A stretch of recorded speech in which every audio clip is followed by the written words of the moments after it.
Hey guys, and welcome. I am Morgan Giss McDonald, founder CEO of Paper Raven Books.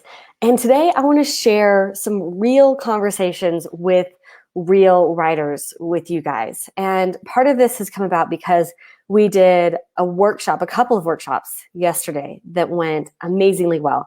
We have a workshop that's specifically for nonfiction writers. So anyone who's writing, business, how to, information, life lessons learned, your story, your client stories, combining all of that into a transformative book experience for your reader.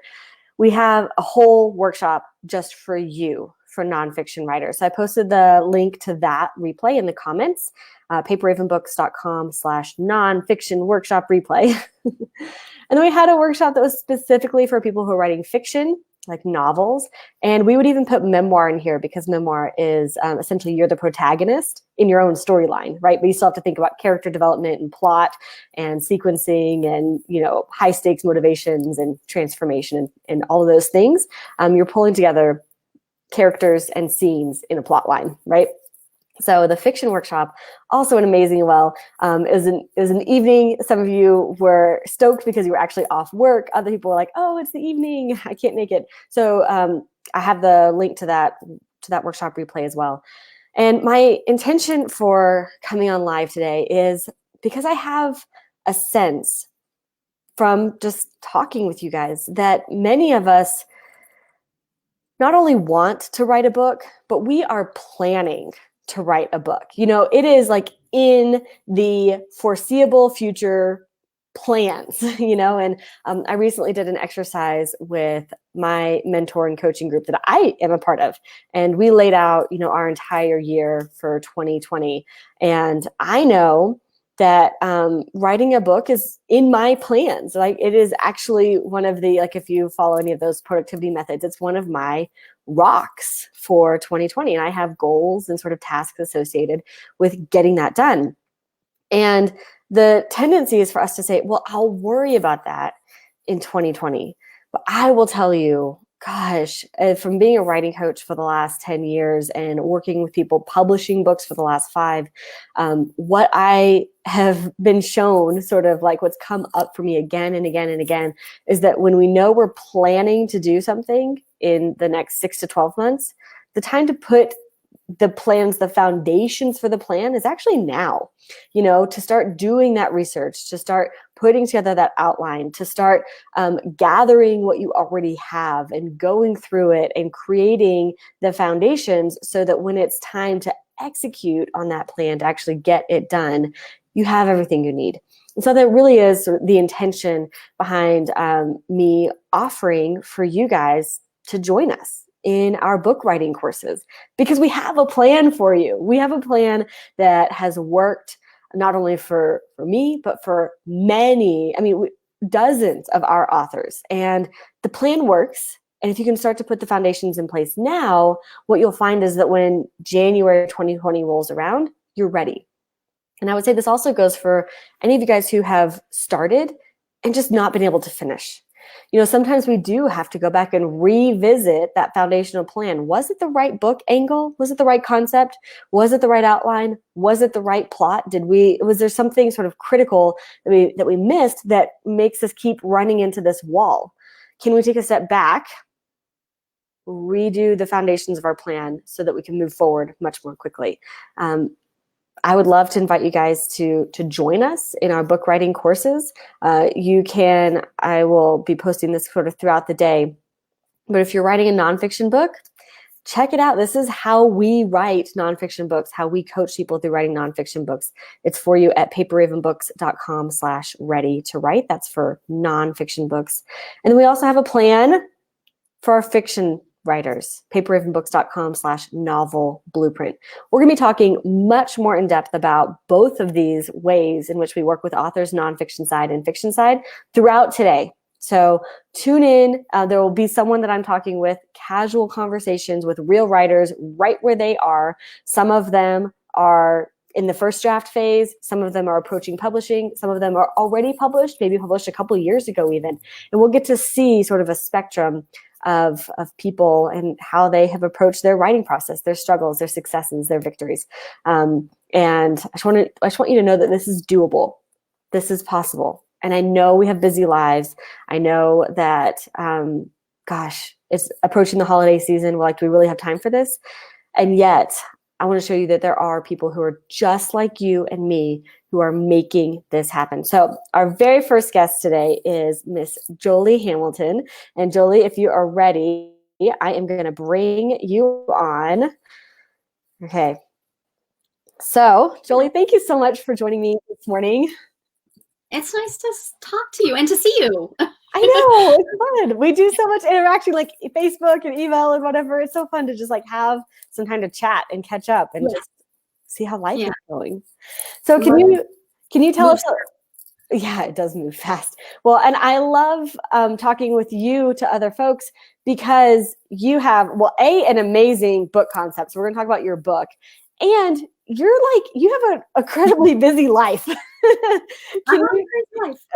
Can you give us like a little bit insight into your life? Like, what are you managing with home and family and business right now? Yeah, so I have 7 teenagers, 12 to 20 years old. Some of them are in college, so they're not much stress on me, but I homeschool. I'm down to 1 just homeschooling, so that's a little bit of a lighter load, but I'm just finishing my PhD. And when I say just finishing, I mean, I got the proofreader edits back last weekend and had to spend literally 72 hours just like combing through. So I'm in that. And I give my first TEDx talk tomorrow morning. So when we were emailing, I was like, I cannot believe it. You are giving your TEDx talks tomorrow. And you're giving us 20 minutes today. I'm so grateful. Thank you. You're a pleasant distraction from right now. No. Oh my goodness. What's the TEDx talk on? Is it related to your book? It is. It's related to both my dissertation. It's sort of in the mid spot between my dissertation work, which is a study. It's a phenomenological study on how jealousy is handled and the archetypal nature of jealousy, which is sort of a heavy topic. But then my book is for female entrepreneurs, women entrepreneurs who want like really juicy, yummy relationships, but maybe they're bored, they're just not feeling it, or they're completely taxed out and they're like, I am not going to do one more to-do list. And so right in the middle of that is all the meat of it. And one of the things that comes up is jealousy. Jealousy is we know it's the enemy of joy, sure, but there's more to it than that. It can also be a great indicator for like what direction we actually want to go. If we follow that, like it tells us what we want and what we don't have right now. So the TEDx is about managing jealousy by introducing a new feeling that people aren't generally used to. It's called compersion. That's the really specific little thing that I'm doing because it's 18 minutes. You gotta get one idea and really nail it down. Yeah. But the book covers that concept and then a whole bunch of other stuff. I mean, you read the draft. It kind of goes. I love your book because, of course, I am your avatar. I am one of your ideal readers. So can you tell us a little bit? Well, first of all, congrats on the PhD. That is like moving forward. It's really going to happen. Yeah. You will be Dr. Jolie Hamilton, and you'll be able to print that right on the spine of your book. So that's going to be exciting. It's super exciting. So congrats on that. And can you tell us a little bit more about the book that you're writing? Like, how did you know that you were going to write a book for like women entrepreneurs who want awesome sex lives? Like, how does that even come to be in your mind? Right. Like, why? So, well, for me, the process unfolded like this. I had this inkling that I wanted to be a speaker because I like the stage. And I had said to somebody 10 years ago, I think I just want a bigger stage. And I didn't know then that I meant it literally. I wanted a bigger stage, but I did. And so I joined something called Speaking School for Women. It ran last fall. And as I was doing that course, it was really helpful. But I noticed that I didn't actually know what I wanted to speak about. I'm interested in so many things that I was like, which one? And my research is in depth psychology. Again, I could go any direction with that. So during that course, I was like, oh, I got to get serious. So that made me look up how do I get started writing down? And that's when I found you. And when I came across your course, I just downloaded the material and like dove headlong into it. I was in this pause in my dissertation where I was waiting for the endless feedback that you have to wait for. Yep.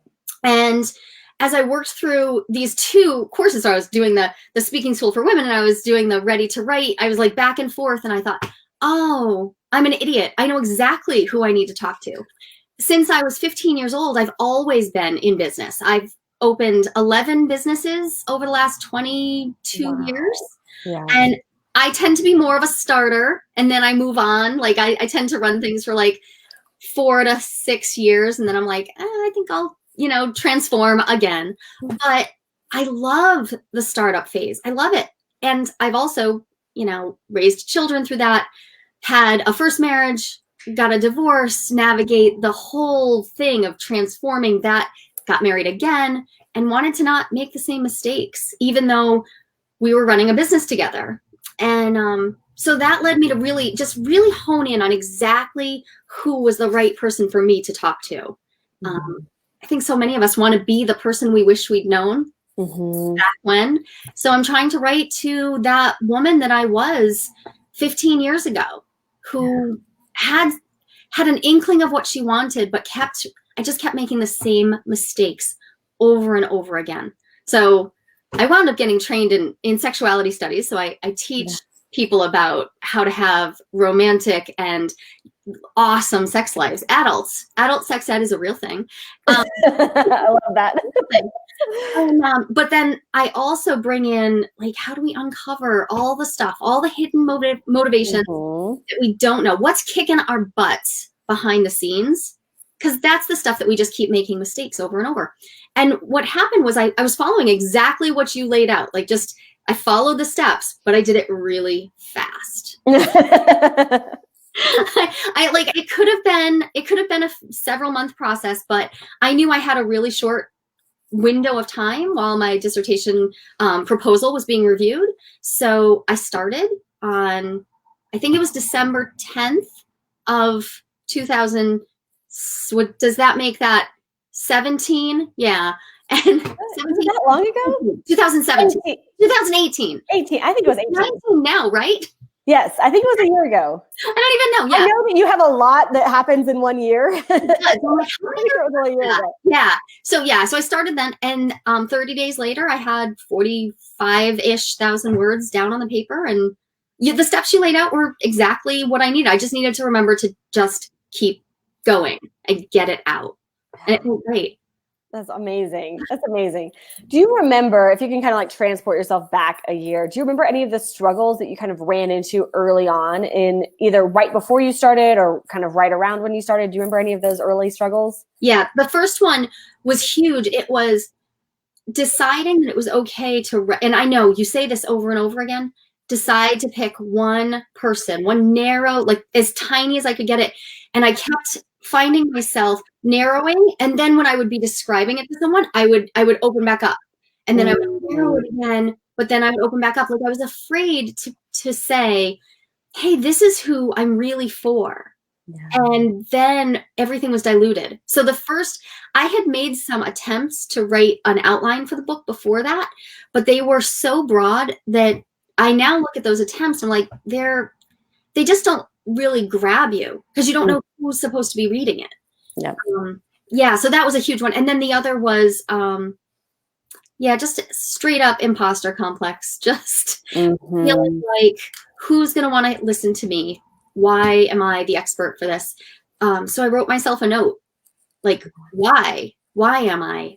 And I wrote it to the me of 10 years ago. All I learned, really powerful. Yeah. And said, this is why you went through all of that stuff, which was hell. It was horrible. Was to get to this spot where I can help somebody else so that they can at least go through it faster. Yeah. It take 2 decades.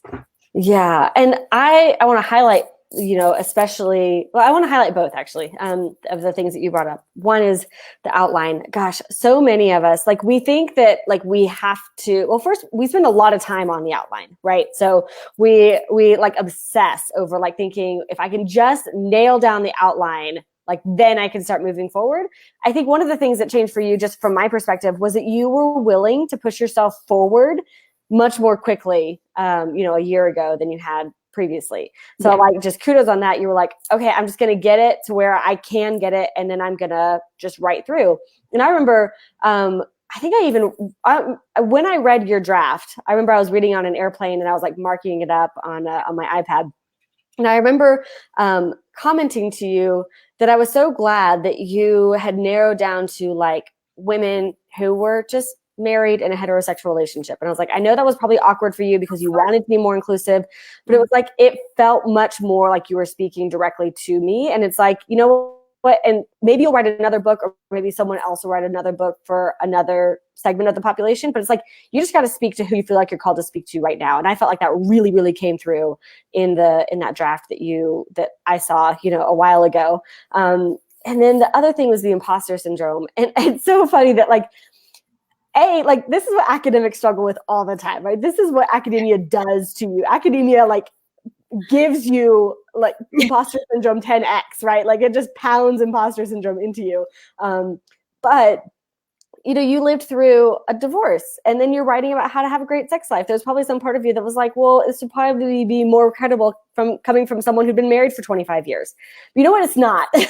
Right. It really is like, that's a hugely powerful part of your story, is being able to say, look, I'm on my second marriage. I'm going to just put that out there and say the first one didn't work out great. And I've learned a ton of lessons. And this is what I hope for you, so that you can have an amazing relationship in the relationship you are now, or the relationship that you want now. So I thought that was just such a powerful part of your story. So good for you for just like owning it. And I love the letter to yourself. That's brilliant.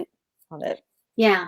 Sometimes you just have to like actually make it real. I've had to write permission slips to myself before too. So I love that idea. Really loud. It's okay. So where are you? So now I know that you're waiting on getting the doctorate, right? Like that has been a huge sort of pause moment for you. What has it felt like to have basically like a book that's ready for editing and publishing, but you're just waiting? What's that like for you right now? It's been incredibly uncomfortable sometimes. Sometimes I'm just like, all I need to do is open it up and just decide to basically like knead the dough of the book. Like I can see you gave me notes. I have another friend who's a perfect avatar for the book, and she read it, gave me notes. I'm like, okay, I have enough to go on. And I knew it wasn't the right time. Mm-hmm. One, it's silly to put anything but the doctorate on the cover because I'm going through all this for a reason. But also I couldn't get distracted. So the work got really hard. It slammed on about March 15th. And I got just like, whew, I had to do all of the dissertation basically in 6 months. Just do it. So I couldn't let myself be distracted. So it was hard to know that I was putting it on the back burner and to trust that when I went to pick it up, it would be okay in the right time. And the good thing was that I felt like I had your emails. I had some notes from friends saying like, yeah, you're on the right track. And so what I would do is not open up the book when I was feeling like I had maybe dropped the ball or only shown up for myself halfway. I would open up just the notes and look and see, or open up the email somebody had sent me and say, okay, they see it. If they can see it cold from, not knowing everything about me, then there's something there. And now I've just had to be practicing being patient. Wow. And now I'm ready. So now I'm in literally the last few weeks. I'll defend in like February, the beginning of February. And so I can pick it up whenever, well, actually I can pick it up anytime after tomorrow. Tomorrow's own whole thing.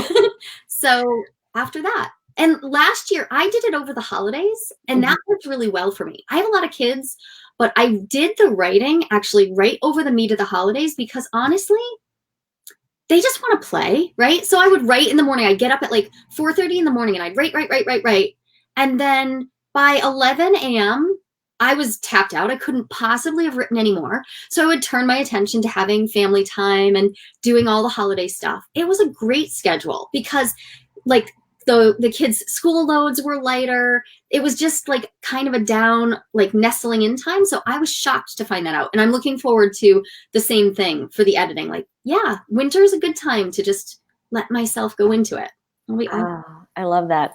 Yeah. So for folks who are running businesses, have kids, have family, what are some writing rhythms or productivity things that have worked well for you? Yeah. So I have to just pay attention, because what I've noticed is different kinds of writing require me to either be an early bird or a night owl. So so that means I have to change my workout schedule too. When I'm doing really creative writing, like I'm pulling stuff right out of me, or if I'm doing like synthesis material, like pulling together my research notes and saying, okay, now it's me. What do I have to say about this? If I'm actually creating something, I have to get up in the morning, and that has to be my absolute big rock. I have to do it first, even if that means I can't work out till later in the day, and I hate that. Yeah. I just have to do it first. Luckily, my kids are old enough that they make themselves breakfast, and that's all fine. If I didn't, that would be the thing. I'd be like trying to farm out. I would be trying to make sure somebody else had it, because I have to have that. On the other hand, I've noticed that editing and answering questions or writing short posts, answering, people's short inquiries, that I like to do that in the evening when everything's quiet-ish, but I don't mind if I get pulled in and out. So I'll shift that and I do all that work then. Or if I'm working on my website, I'll just, then that's a lot of writing too. There's just copywriting and tweaking. That can all be done later. So that's what I try to let myself have those times. I read that book, Deep Work. Oh, yeah, Cal Newport. There we go. Good. When I read that, I gave myself permission to basically be in one of those phases. Like sometimes I put the note on my door and I'm like, don't bother me. If it's before noon, you cannot talk to me because I'm working. And I'll get up really, really early and I'll just dive in. And then I come out of that phase. Like I'll be in that for up to a month, not longer.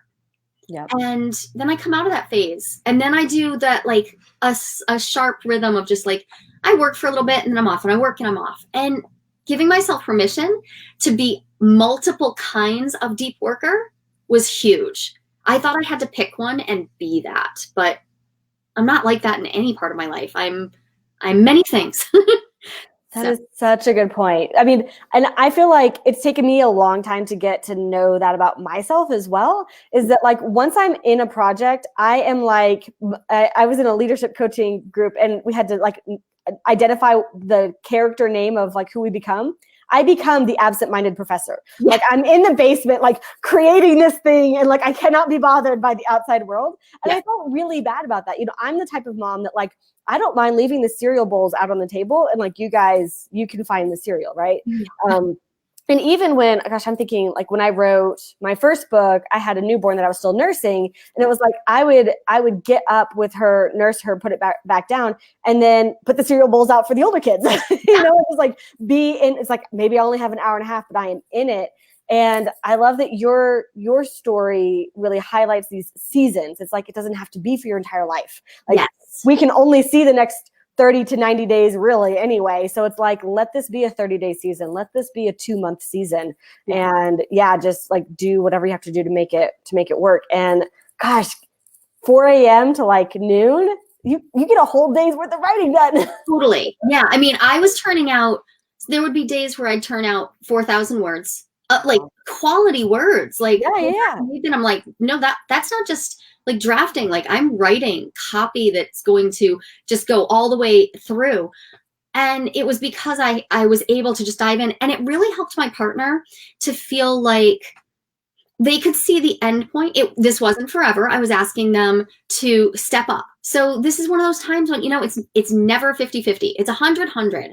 But where that 100 goes, so sometimes he's stepping in and doing 95. And I'm like floating in and out. And today is one of those days. Like, nope, you guys can all see me on Sunday. I exist. That will have to be enough. And as a stay-at-home mom for a long time, I did 10 years at home, but also running businesses. It was really important to me to make sure my kids were self-sufficient.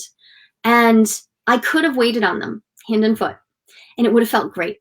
But instead, I prioritized these kinds of times, letting myself have permission to take time to really do deep work, whatever that was at the time. I've so many different kinds of businesses. It doesn't even make any sense.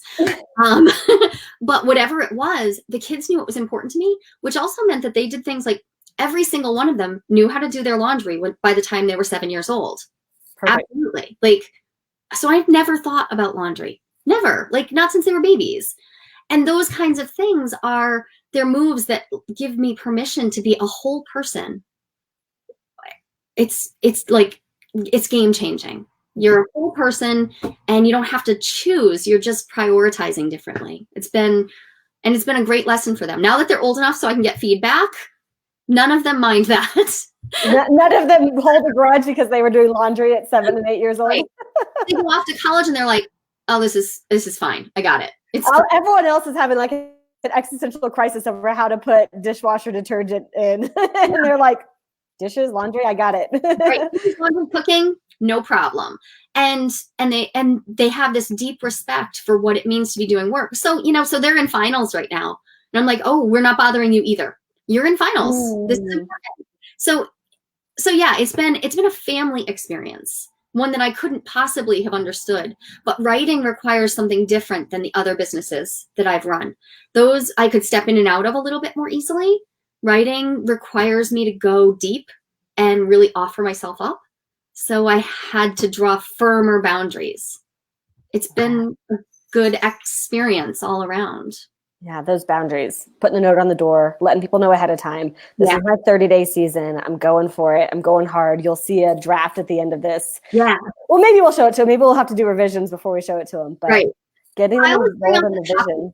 I always bring out like the copy. Like so I finished the dissertation and I brought out, this stack of paper when it was finally done. I'm like, here, this is what it is. And they can appreciate that. They're like, okay, I don't want to write a 250-page paper. Wow. Okay, that's why you were distracted. Sure.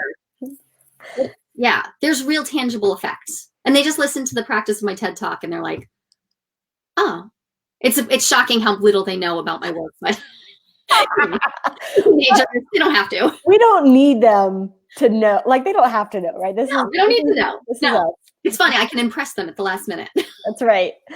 So you guys who are tuning in with us, if you have any questions for Jolie, definitely drop them in the comments. Happy to field questions. I do have, and we've only got you for another 5 minutes or so. You got to get back to practicing for your TED Talk. I do. I have 5 more practices today. Oh my gosh. I love that you have them like scheduled. You're like, yeah. 5. Well, I have a star chart. You made your own star chart? I love this. An actual star chart. I love this so much. We're all humans, right? Whether we're 7-year-old humans or 40-year-old humans, like we are just humans.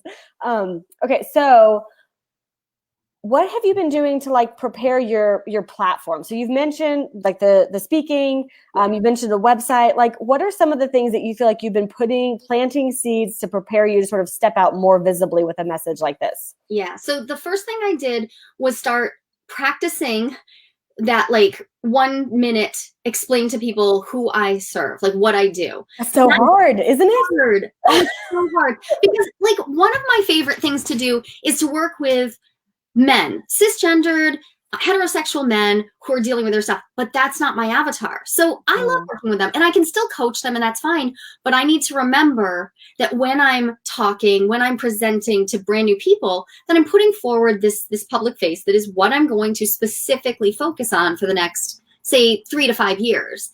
That's been really, really hard, but it's important. And so I've been practicing that really since last January. And what it did was, so this month I decided, oh shoot, given the TED Talk, I should probably get my website all straightened out. So I just got on Kajabi because I knew that I was going to do classes down the road. So I put together my website and it was so easy. Honestly, Morgan, I built it in 3 days because I knew exactly who I was talking about. Because you'd written the book to the person. Exactly. So you probably had like here's the introduction to my book. Okay, I'm just going to pull that. Yeah, all I had to do was I literally sat down at the keyboard and just opened up the editor and like just typed in as if I were speaking to you or to my other avatars. Just like here, why? And I could do that in a way that would have been impossible last year. And I know that that's a big difference because when I posted this website, my Facebook blew up. People were like, oh, that's what you do. Okay. Oh, that's what you do. I think it's hard. People aren't sure. I'm not a therapist and I could be, but I'm not because I work with the worried well, not with trauma, not, that's just not what I'm doing. There are a lot of us who are fine. We're okay, but we want it to be better. So I want it to be clear to people that I'm who you call when you're like, I'm fine, but it could be better. Mm-hmm. And so that's what I've been working on. How do I make sure people know that? And I've been booking myself to talk everywhere I can. Like Really? big talks, everywhere I can, because that's helping me hone my message and figure out who's resonating with me. Like in the room, I'm like, oh, I see who gets me. Can I ask a follow-up question about that? Yeah. So do you just like cold pitch them and say, hey, I'd love to come and do a talk about this to your people? Yeah. Here's why I think it'd be a good fit. Yep. Yeah. You have like the name of a talk? Is it the same talk? I have a few different ones. I have one that's currently called In Business and in Love. And I've pitched that one and successfully a few times. And I have a couple of others. One of them is called Screw Balance, how to show up 100% at home and at work without losing your mind. And I think when I cold call on this, something that Angela Lucier told me this from Speaker Sisterhood, she said, when you cold call somebody who plans events, she said, you're doing them a favor. Because they have to book the spots. So if you cold call in a kind and positive manner and you're like, this is what I have to offer, you're either a fit or not, but you just saved them the time of searching randomly. And now they're talking to you and you're a real person. And, now we're in the day of email. So sometimes it really is an email with a call follow-up. So it's the cold email, but, and I try to get an introduction whenever I can, because let's face it, that makes a huge difference. Yeah. If I know anybody who knows somebody, I go for the intro. But if I don't, I just reach. And it has gone way better than I thought it would. That's amazing. Gosh, I'm so excited for you, Jolie. Like everything is coming together. Like you've been through so much, especially in the last year, but I know that, your life, there's always a lot going on, but like to see your transformation sort of like month by month, milestone by milestone, like it's all coming together for you. So I'm just so excited for you. You're amazing. Thank you. You are welcome. Okay, we're going to let you go do those 5 TED Talk presentations. When you have the link, if they put it up, please let us know. We will totally share it out with everyone. What's a good website for people to go to find out more about you? My name, Jolie Hamilton, JoliHamilton.com. Super easy. All right, guys, I just posted out in the comments if you want to follow up with Jolie and learn more about the amazing work she's doing. So much. Thank you so much, Jolie. We really Thanks, Morgan. We'll talk to you later. Yeah. Bye. Bye. Awesome. Okay. How was that, right? Jolie's amazing. So what I love about Jolie's story is that she's running businesses. She's a mom. She did her first draft in December. To be really honest, her book is pretty much ready to roll. She's just waiting on that PhD title.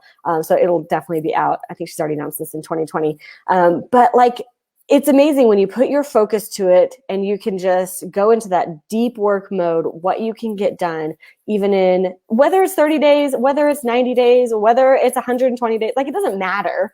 But knowing that that is one of your priorities to happen right now, and then to see how it's all slowly coming together for her, right? She was able to write the website. She's able to get there and do speaking. She's got the book coming out. Like it's going to come together. She's going to do classes in the future.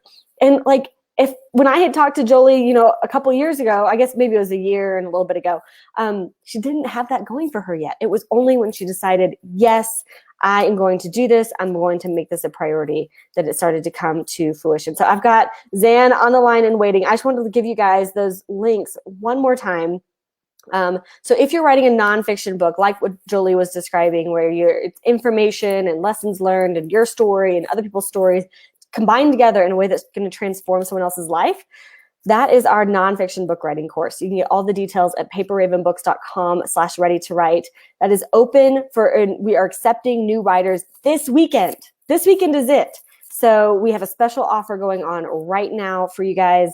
We've got some special bonuses to help you with the writing part, with actually publishing, our best practices in how to publish your book well, and marketing. We talked about websites and speaking and things like that. And we've got a whole course on building your bestseller author marketing platform. So that is available this weekend. And then for you guys who are writing fiction, we have a great conversation coming up for you next with Zan. For you guys, if you want to know more about novels and memoirs and children's stories and that sort of the character development, the scenes, the plot line, that is at paperravenbooks.com/novel blueprint. Also accepting writers this weekend, and you guys get all the same bonuses to help with the writing itself, the publishing your novel. This is especially important for fiction writers, independently published fiction writers. Y'all need to know how to publish well, because more than likely you will be publishing your first novel as a self-published, and then when you gather that readership, you'll be able to pitch yourself to a traditional publisher. So super important for you guys. And then that marketing piece, of course, how do you get a book to your readers? We help you with all of that. Okay. So the next person who I'm excited to talk with is Zan Barnard. Okay, Zan, are you ready for me to bring you on?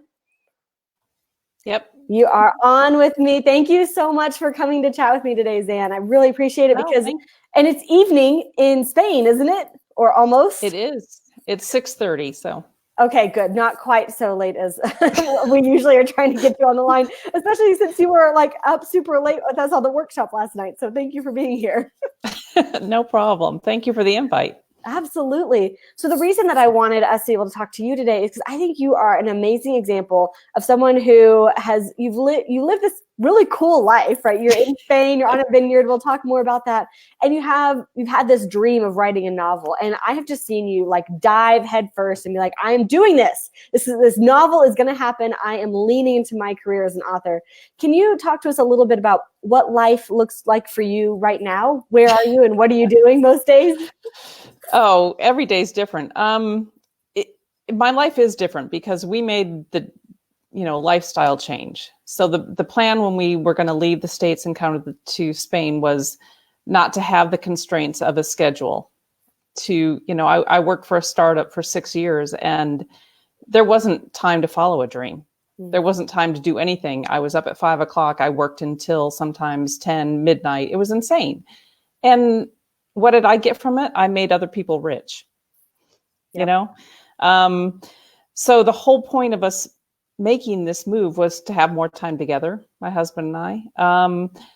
So each day is different. I think the one constant in my life is I get up at, before dawn and I go for a morning walk. That's my inspiration.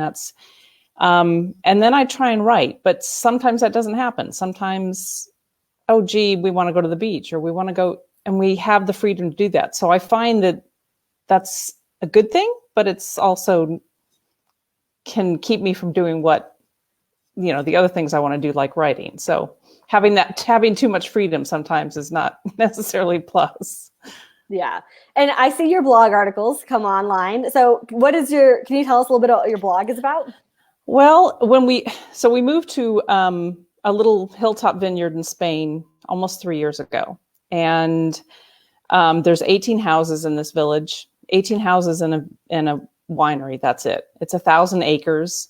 And I started the blog to really talk about the adventure, probably to keep in touch with family and friends, but also this is a huge life change, learning the language and residency and the bureaucracy. And it's, we were prepared, but there's things that just are you kidding me? So I started the blog and I love photography. That was something else that kind of went by the wayside when I was working so much. So to have that ability to put those two together and do the blog. And I have people that reach out to me who are doing a similar move to Spain. And well, you had to fill out this form. Well, how did you find out how to do that? Just because it is crazy how you're told, well, you need this form, but nobody will tell you where to get it, how to get it. And it turns out to be some of the things are really simple and some are you have to really know what you're doing to get there. So it's been an interesting process for me. And I've never, I never did anything like it before. And I see so many people say, oh, I'm going to write a blog, but gosh, I only have 10 or 20 blog posts written before I publish. I wrote one and I get published and just Just do it. I hope it works, you know. I mean, and that was 3 weeks after we arrived here. Yeah. And so it was just, you just jump in and do it, you know. I mean, and I now have, I think, 117 countries. Wow. People in 117 countries reading my blog. You know, it's hard, you know, getting followers and that sort of thing. I used to focus a lot on that and go, oh, what's, you know, why is it? But word of mouth and getting it on the social media and marketing is so huge. And you can spend just as much time doing that as you can actually writing or, you know, doing anything else. So What is your blog domain again? it's thewinerywoman.com. Okay, I'll post this for you guys so you can go check out Zan's blog. It's super cool. Makes me want to move to Spain. Come on over. On a vineyard. I'd live on a vineyard anywhere.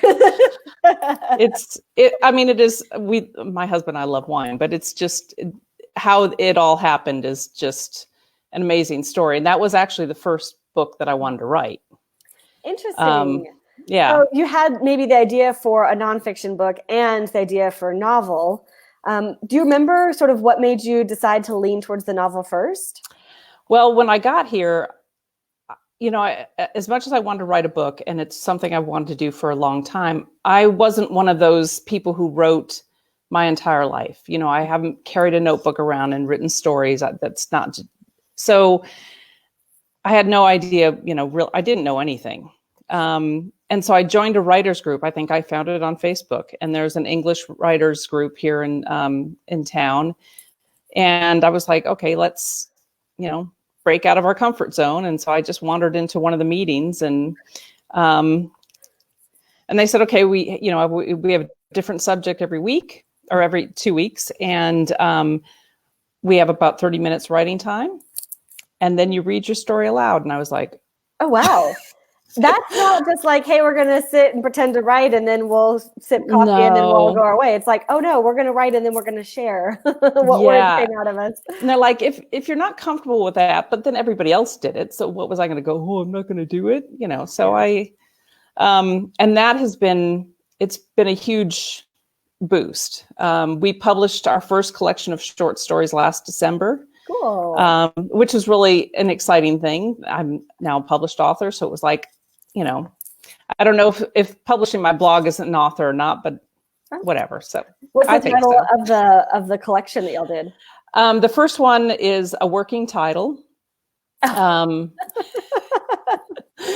it's a collection of short stories. And then we're about to launch our next book in January, which is called the Cava Chronicles. Ooh. Champagne is called Cava in Spain. C-A-V-A, right?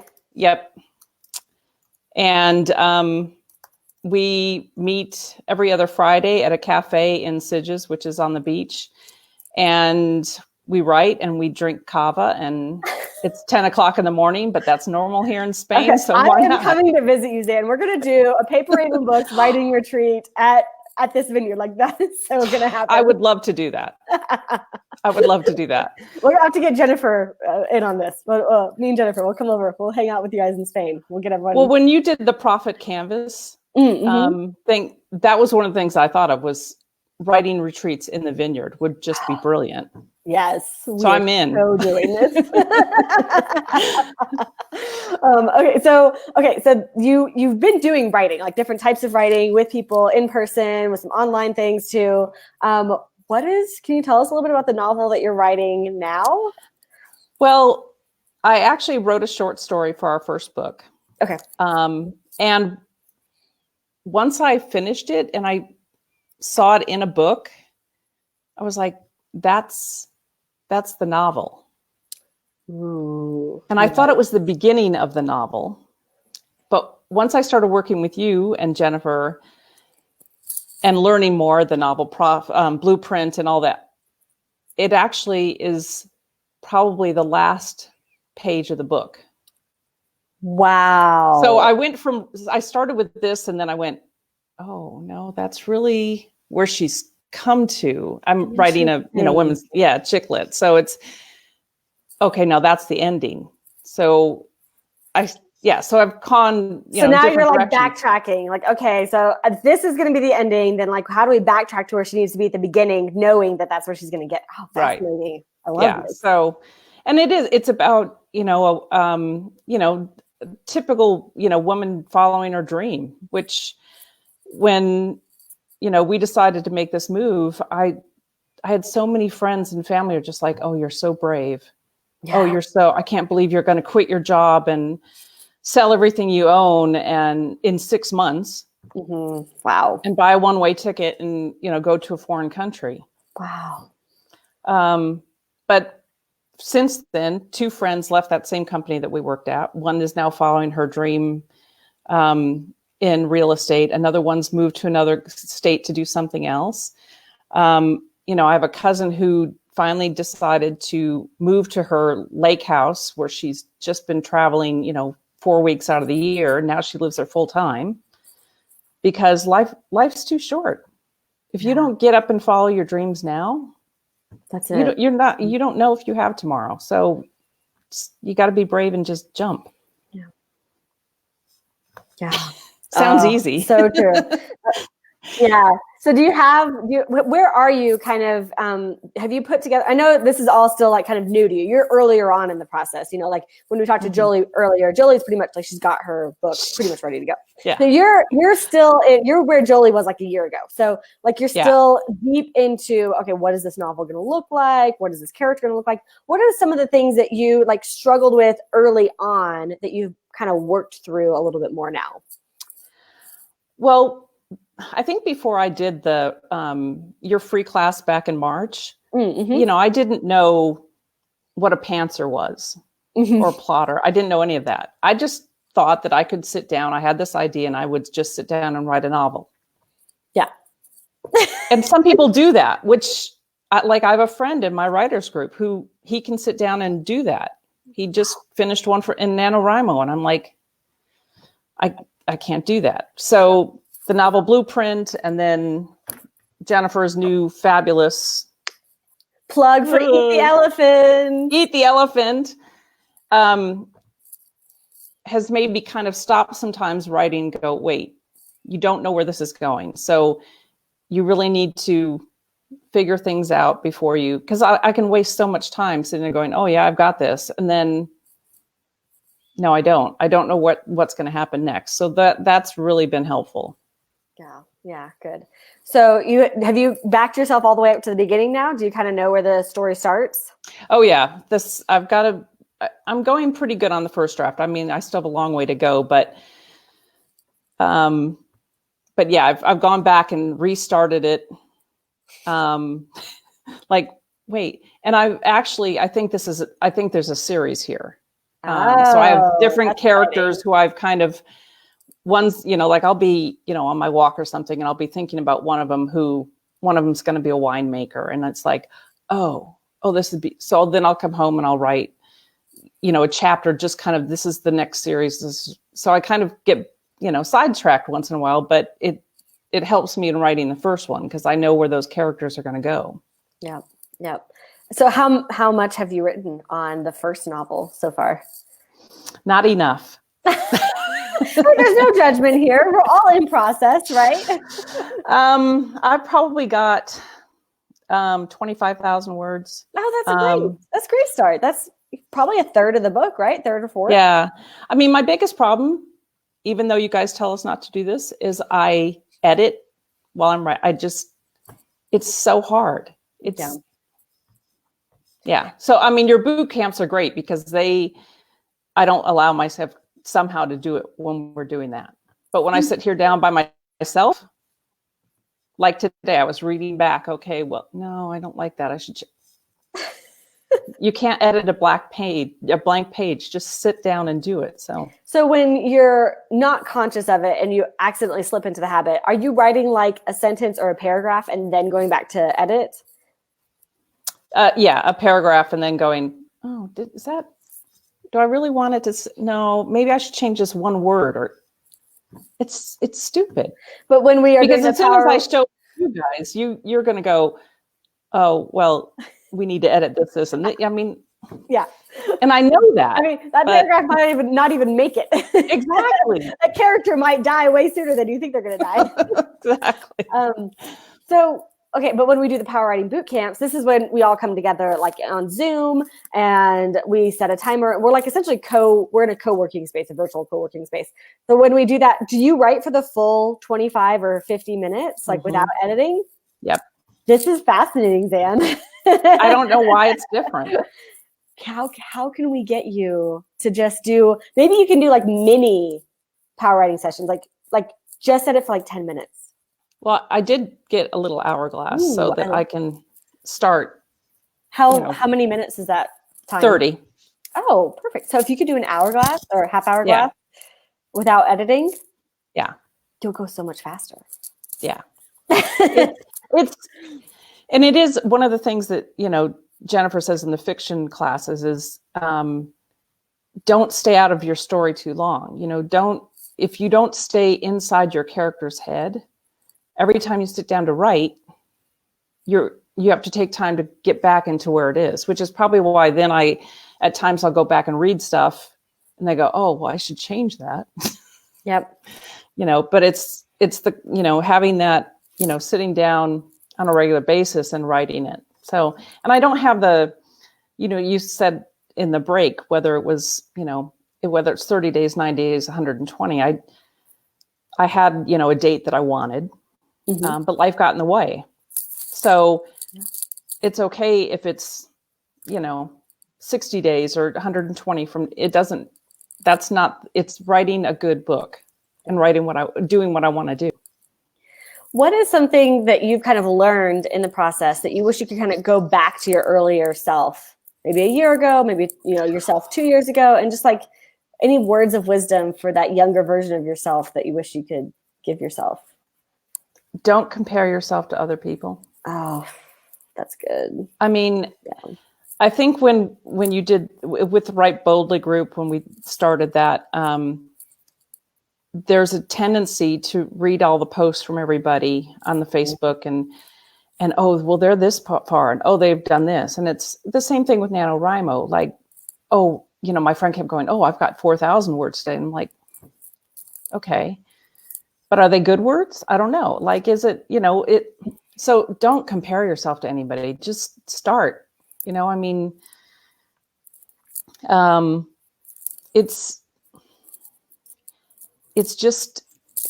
a process. Bless you. It's a learning process completely. And I mean, you guys have just been invaluable in teaching me, a good way to do it so that when I do the next book, I'm not going, now, what did I do? I've got now a process in place that I can actually use. That's amazing. And it sounds like there is a series. So are you already sort of thinking about what are my character motivations for the series, for other books in the series, and like how are they going to come together? Yes.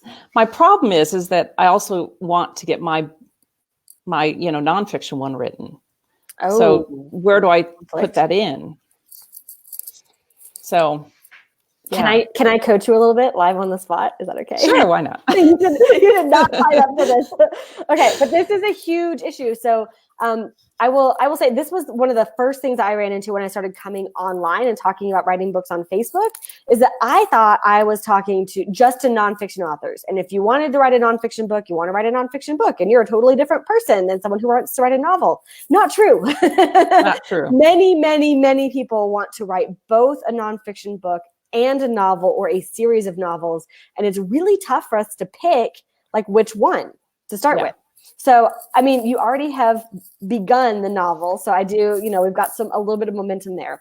But can you describe what the nonfiction book might look like? Well, I think the nonfiction book is really a collection of not necessarily just taking my blog posts, but certainly going through those and saying, oh, when we had to do this and what it took to actually get to where we are. I mean, we came here on a 2-week vacation with the thought that we would move within a year. And in those 2 weeks, everything fell into place. And there were things that if we hadn't done something like get personal health insurance, we had a window of literally an hour to get that done when we found out, well, because of my husband, they said, well, at this age, you can't buy it, but you have to get that to be a resident. Well, we had a friend that we were having lunch with. She said, I know the director, we can do this. Wow. I mean, everything fell in place in those 2 weeks. So we literally left here. We had found a house. We literally left here, went back home, and in 6 months sold everything we owned except for 70 boxes and quit my job, got on a plane and moved. So how do you do that? Because I read so many people are so scared to just even quit a job that they hate. Mm-hmm. Mm-hmm. And so it sounds like it's a nonfiction book for someone who wants to make a major life change. Yep. You could narrow it down to someone who wants to, move overseas, become an expat even. And sort of how do you do that? Is that who you think you'd be talking to? Yeah, I do, but I also think that it doesn't necessarily have to, and maybe that's where I need to focus, is it doesn't have to be somebody who needs that big of a change. It's just simply, having the ability to move to another town. I mean, people in Spain think my husband and I are insane that we've moved as many times as we have. And 20 years, we moved 13 places in the States. Mm-hmm. Wow. Here, people never leave. Like they never move from the town they were born in. So they just think we're insane, let alone to move to another country. So I think getting people out of their comfort zone. Yeah. I don't know. If you had a whole room of people who they just wanted to hear your story, they just wanted to hear how you did it because secretly they have something big that they want to do also. Mm-hmm. What's the kind of that centering message that you would have for them? What would you really want to tell them? Ooh, God, you are putting me on the spot. Okay, I was going to. You said yes. Well, I think I would tell them that it's okay to take the chance. Mm-hmm. I mean, it's just your next adventure or your next job. It doesn't have to be the rest of your life. Yep. One of my friends, quit shortly after I did, the same company, and she moved to Denver and it didn't work out. And she's like, oh, now I've got to move back. And, my tail between my legs sort of, I made him. No, you don't. You move back or you move somewhere else, but you have nothing to be ashamed of. You tried something. Yeah. So many people just don't do that. They stay in the same job, the same marriage. Yeah. All that stuff. And it's not, life's too short. Move to a vineyard in Spain. What's so difficult about it? I love this.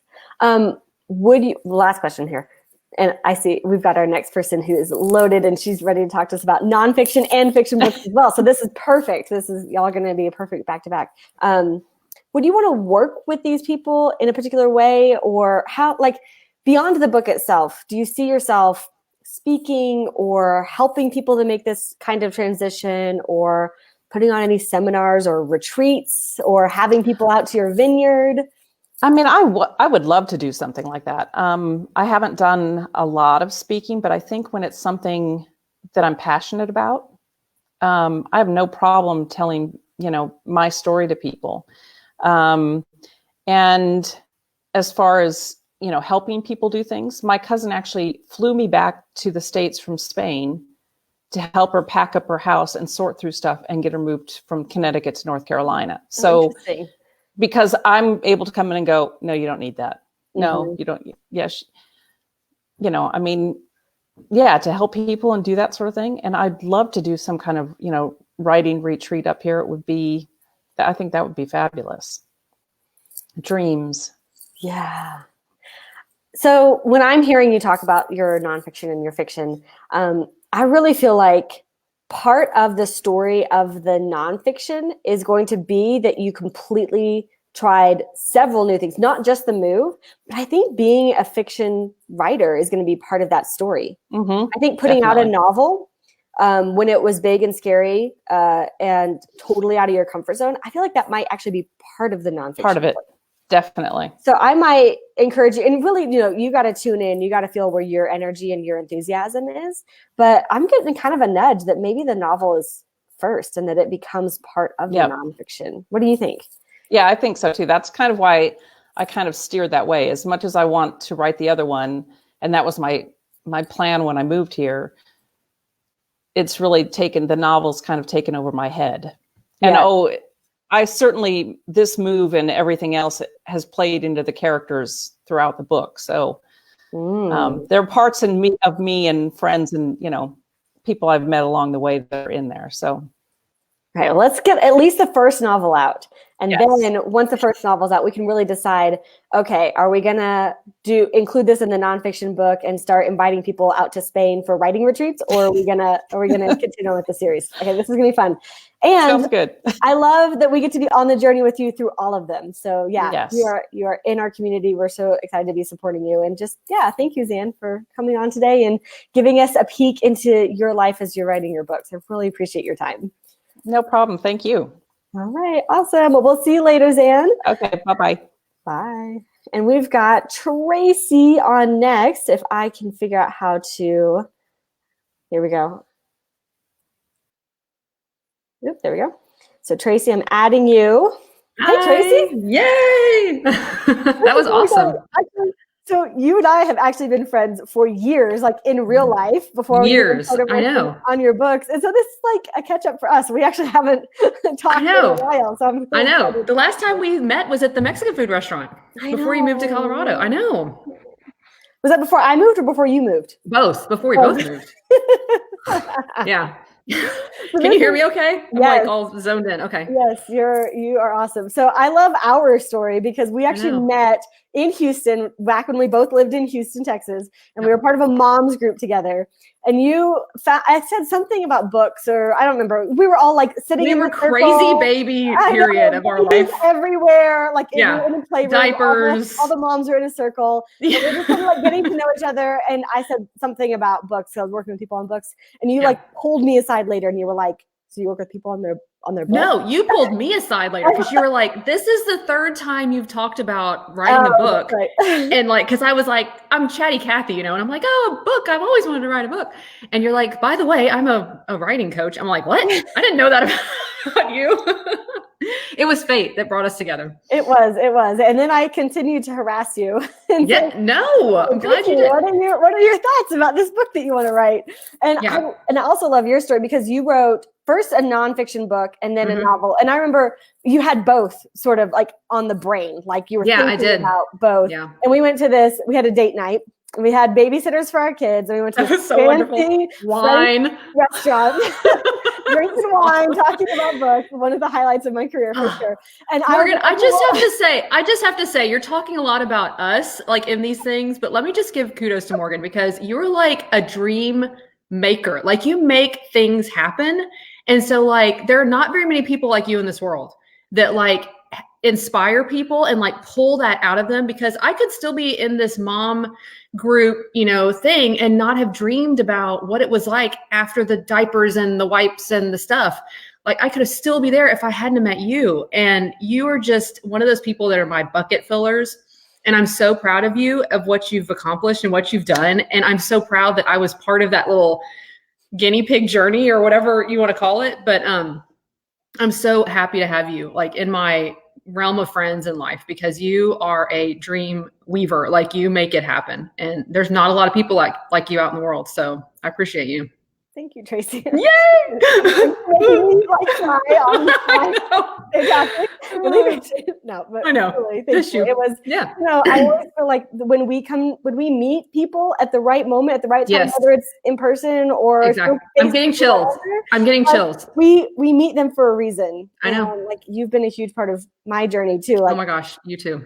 Yeah. Well, so Morgan actually helped me start my blog, like even from the early stages. So my blog and website is shelovescience.com. And Morgan literally was like working on my website, like in my kitchen, trying to like set up, WordPress and stuff like that. And since I've, updated it and stuff like that, but you were there, like you were at the inception of even what She Loves Science was even going to be called. And it was such an amazing like title. Cause I remember we were talking about what should the blog be. And if, for people who don't know, the blog was where I really started coming into my own as a writer, because I remember I used to spend hours on blog posts, and like I used to get my husband to like proofread, and Morgan would proofread, and I would try and figure out what was the right thing. And my blog is about giving children science experiments or parents science experiments to do with their kids, and encourage especially girls in STEM and in science.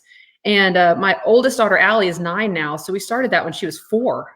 Oh my and gosh. so it little by little, that blog writing has built into this amazing content that I can just, if I'm in the busy parts of my life, I can just like push out there to the audience.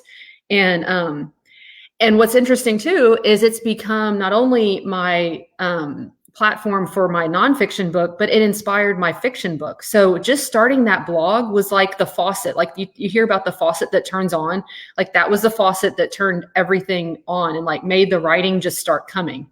And Morgan was you were a giant part of that. Like I remember wanting to call it like, put a little science in your heart. Or I was like trying to make it, catchy at the time. And you're like, let's simplify that. Really straightforward. She loves science. Like that's what we love. She loves science. Just keep it easy. Like, yeah, I still remember that. Like if people want to remember it, shelovescience.com. So, but anyways, you're a big part of that. So huge. Oh, thank you. If you guys want to check out Tracy's blog, I just posted it in the comments. shelovescience.com. Oh, yeah. So, thank you. And we had this discussion of like, do we write the nonfiction book first or do we start with the fiction books first? And of course, I pulled you towards the nonfiction because that's what I do. Well, yeah. And at the time, I remember talking to you about like, there's a character in there, but for me, and Zan was kind of talking about, maybe you do a fiction before a nonfiction. For me, I was still developing what that character was about. And I knew she was kind of like me, but with fiction, it's kind of like getting all the personalities out there and what their story is and what their journey is going to be. And for me, the nonfiction just seemed to kind of, it started my mission, really. It was my overarching mission statement that I still come back to. When I get frustrated, it's like, why am I still, my husband's like, remember the mission, why you're doing this, and I'm like, yes. Because it gets hard. I mean, it's hard to write a book. It really is. It's mentally draining for sure. Yeah. So you had left your career as an engineer full time to be at home with children, and you then decided you were going to be writing books. Right. So if you could, like the early years, do you remember how you like did the writing? Well, oh yeah. So here's a little bit backing up. So I worked in the offshore oil industry. So what that means is I would fly a helicopter every month or two. I'd fly a helicopter, not literally, but I would ride in a helicopter offshore in the Gulf of Mexico, an hour out in a helicopter, then land on an offshore oil platform and go about being an engineer for a week or so, and then come back again. And so when I was out in isolation, I mean, you're isolated as a female in some aspects. There's nobody else out there in the Gulf of Mexico with you. You can't see anybody for miles and miles. And I would literally dream about writing. Like I remember thinking, I don't want to be doing this for the rest of my life. I want to write. And so having that, like, it was always there. And I always knew like, I want to be where I want to be. I was like dreaming it. But early on, I remember the biggest block for me, and we talked about this in the mom group, I would like put up these excuses, like the resistance, and it was like, what if I lose all my paper notes and they just are gone? Or what if my computer crashes and it's just gone? And you have some great, in your book, start writing your book today, plug. So in your book and us as just chatting, the different tools that are out there to capture your ideas, that even if it crashes, you can access it in different ways. Like you're always putting up resistance to do it. And once you realize that you can get through that resistance, then you just have to start going. So the early phases, I remember like the free writing that you talked about, the Pomodoro method. Yep. that was huge. So like for my nonfiction book, so this is my nonfiction book, and it has my copy on it because I've made like so many notes in it, because it literally is, it's my like mission, it's my mission statement of why I'm even doing this 5 years later. And it's helped people as well. But early on, it was literally just sitting there and putting my timer on and just writing as fast as I could, because I had so many things. And if you remember, I even had like an organization of my blog and what I wanted to cover in my blog. And that organization ended up becoming She Loves Science, the structure in the chapters. So I even remember calling you one time and being like, is it okay if I don't free write anymore? Because now I know what I'm trying to say, you know? Yeah. And you're like, it's okay, Tracy, to not free write. So for the nonfiction book, because I'm an engineer, it was very linear. It made a lot of sense. For the fiction book, if you want me to like segue into that. Yep. For the fiction book, I remember you telling me like, hey, you know, you need to be put in contact with Jennifer Crosswhite. So I took a course from Jennifer, and I remember at the time being like, look, I know what this character is. Her name is Haley, or I didn't even know her name. I was like, she's a science hero. She uses science to save the day. And she's persnickety, and she's, you know, gets into trouble with science and stuff. But I had no idea what her journey was or what she did. And she taught, and Jennifer did an amazing job. And her book actually outlines the blueprint of, tell me what her, I don't have it next. I don't have it like to. Eat the elephant. Eat the elephant. Yeah. It's her blueprint for writing fiction. And so we went over that. And I remember like putting it aside for a couple of weeks and being like, I'm not ready to write a fiction book. I don't know what the heck I'm doing. And then it was one of those moments where I was watching I knew I didn't want her character to have, I wanted her character to have parents. Like Harry Potter doesn't have parents, and, you know, lots of fictional. Batman. Yeah, but they just don't have any parental supervision. And as a mom, you're like, why is Dora the Explorer exploring the mountains of the Andes by herself, like with a monkey? What's going on? Where are her parents? So I knew I wanted her parents to live. And so so this is the book.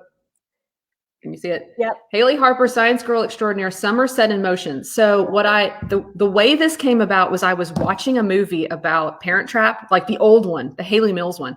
I was like, oh my gosh, she goes to summer camp. Like that's how she gets away from her parents, but her parents are still alive. Yes. And they're still part of her life in some way. And it was like one of those aha moments again. It was like, oh, that was my resistance. Mm-hmm. It was like, I can't write this book because of this thing about her parents. And I'm like, well, that, you know, that was an easy workaround, you know, easy solution. Easy peasy. So again, I think it was one of those when you know it's there and you feel it and you feel the muse happening. Like for me, it's like a spiritual Holy Spirit kind of thing as, you know, a Christian, but like some people feel it as a muse or something. And when it's there, it's like, you've got to get it out.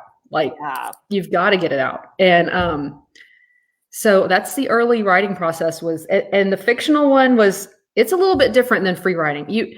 The way I'll say it, if you want me to get into the details of that. Okay. The way I'll say it, the best way I can describe it to people is when you write fiction, for me, I write early in the morning because that's when that's when all the kids are asleep and it's my golden hour. And I have my coffee and I write to the emotion. So I don't know, like, I don't know if the character is, let me know if I need to answer everybody's question. Like, okay. No, I'm sorry. I'm trying to block you there. Okay. I'm like, trying to read a question. So like, for example, my little character in this last book. So right now there's 3 books in the series. The first book is about motion and Newton's laws of motion. So she uses motion to save the day and thwart the villain. The second book is about chemistry. The third, and that's how she gets her best friend back. The third book is about geology, which I just published this summer. So this one was my not for release, like proof copy, but this is her rock climbing. So she's doing geology. And in this particular book, this is the example about fiction. So I knew I wanted her to set something on fire. I don't know why, but I just knew that the disaster I was trying to get her to solve was that she caused an experiment to catch on fire. I've never done that before, but as a scientist or engineer, but who knows? I needed something for fiction. So the original thing I wrote about was the emotion of that character and what it would do if she set something on fire. So the first draft that I wrote was Haley on a stage at a talent show, and she had a twirling baton. Like, it was just something random.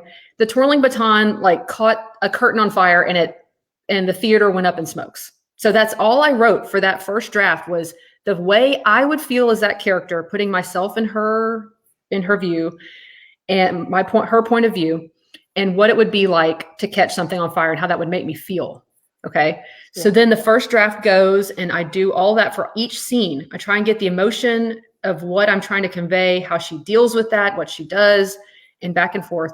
And when I go back around to edit is when it makes more sense that it became a TV show that she was on. Oh, interesting. So instead of the theater, she actually was making cookies with her mom on a TV show, and she decided to do a science experiment, an impromptu science experiment on a TV show. And the reason why the TV show came, I'm sorry, Morgan, like, this is a long story. But no, keep going. This is fascinating. The reason why the TV show came was because I was on a TV show and did a science experiment on the TV show. So I knew what the TV show. Caught it on fire. No, I'm just kidding. And I caught it on fire, and everybody, no, but it was Houston Live. It was Houston Live. Houston Life was the TV show I was on. Mm-hmm. So it was this giant audience, and I was nervous, and I imagined in my head, oh my God, what if I did something terrible on live TV? So that was I went back to the emotion scene that I had already caught, and I'd already made my draft, and I plugged in what the TV set actually looked like, what the things actually smelled like put in the five senses, because I'd actually been there. Yeah. And so, if that makes sense, it was like the way I would capture fiction is by writing to the emotion. For your first draft, you write the emotion. And the last thing I'll say is the science experiments I do are typically geared towards the emotion I'm trying to get for the character. So, sorry, Morgan, you're like, what the heck? This is good. This is the writer's brain. This is the writer's brain in real time. So the experiments that I'm doing on She Loves Science right now are nature-based. Mm-hmm. So I just did a nature science ornament, and we counted the rings of the tree. And we did how to find your way in nature by looking at fungus that grow on the trees. So these things are making their way into book 4. Ooh. Does that make sense? So yes. Like the blog is like my pool of ideas and imagination and how it would look like to do these experiments. And it gets me the emotion that I'm looking for. That translates then to the first draft. So how does it feel now writing? I mean, what's the difference between having written the first novel and now being like looking at novel number 4? Like what's the different writing experience for you? Well, so the third one came super easy. So like the first and second ones, it was like, am I really doing this? And honestly, when I look back at it now, and I know Jennifer, if she ever sees this, I'm like, I wish I could redo the first one. I wish I could redo it. But you learn so much writing. And as you go, the first draft becomes more closer to you edit it less because you know what you're trying to get down. So like the first and second books were, I'm just trying to write fiction. The third book was, I know how to write I know how it's supposed to go methodically. So I just need to do it. So the editing was a lot easier for the third. Now the fourth one, I will say, mentally has been harder because I've just been busier. I've been volunteering and the kids are older and it's crazy. And I've been trying to churn these out like once a year, and it's getting harder to do that, honestly. But that's probably the biggest thing is once you start writing one book, then you kind of know, the flow, how it's supposed to go. So. And do you feel like you have like a readership base now? Do you feel like you have a community of people who like know Haley Harper and they are excited about the next book? Like, has that come to you? Oh yeah. Well, I think the blog was like the blog was kind of the fodder of of collecting the tribe of people, like the moms that were our friends. I mean, it started out being the friends of the mom group, and it was like, well, here's some stuff we can do with our kids, and hey, we can do this in a play group and blah, blah. So I think the She Loves Science blog became that audience that my main goal for writing and for the She Loves Science blog is I want to produce content that's helpful. Mhm. So I remember the moms telling me early on, like, hey, we need books for our girls. You know, like Yeah. the She Loves Science was really the book for moms Mhm. about the mission. But in the end, it was like the moms really need a book to just give their children. And then it became like, well, we really need those to be in accelerated reader programs. So can you get those in accelerated reader? So like Mm. my audience keeps giving me how they keep asking me how to help them. And that's the way I help them and communicate with them is through the blog. So I would say I will say, I'm not sure if you want to like touch on marketing, but the blog's great, like everything, like the audience and the mailing list and all that stuff.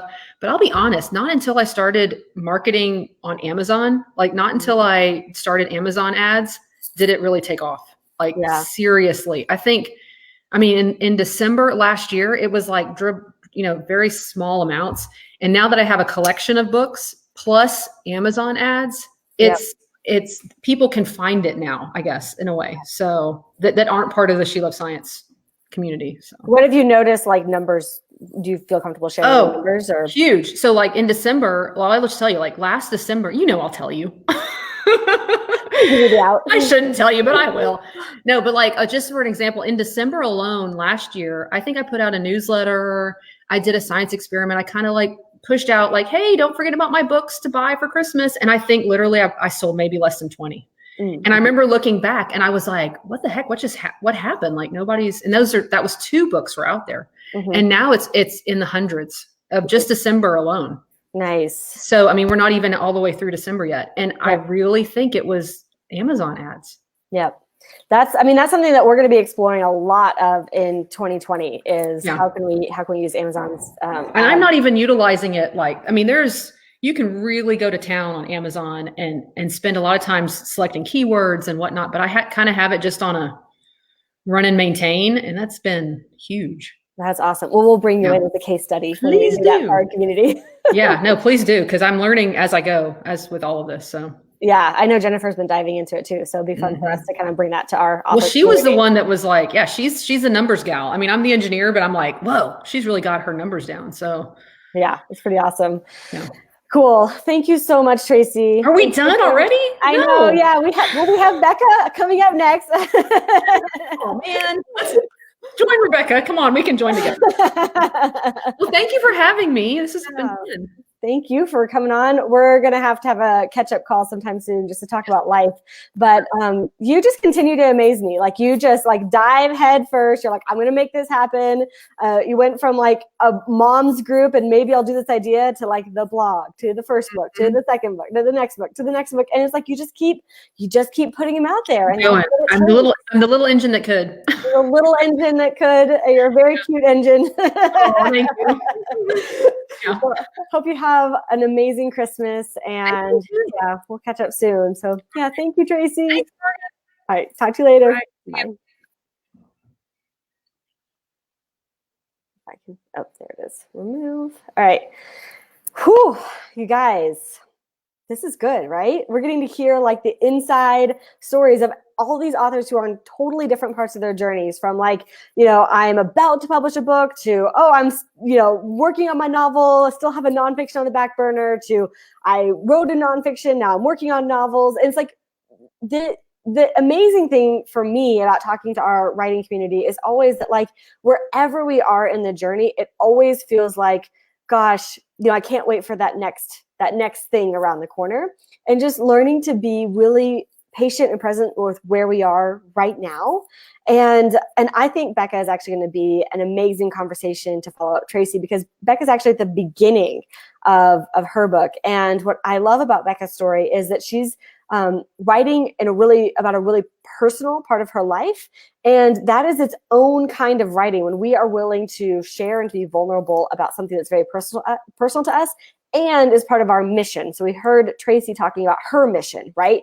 For how she went from an engineer and wanted to encourage moms in bringing science and STEM, passion to their daughters. Like that's her mission through the through line in all of her work and all of her books.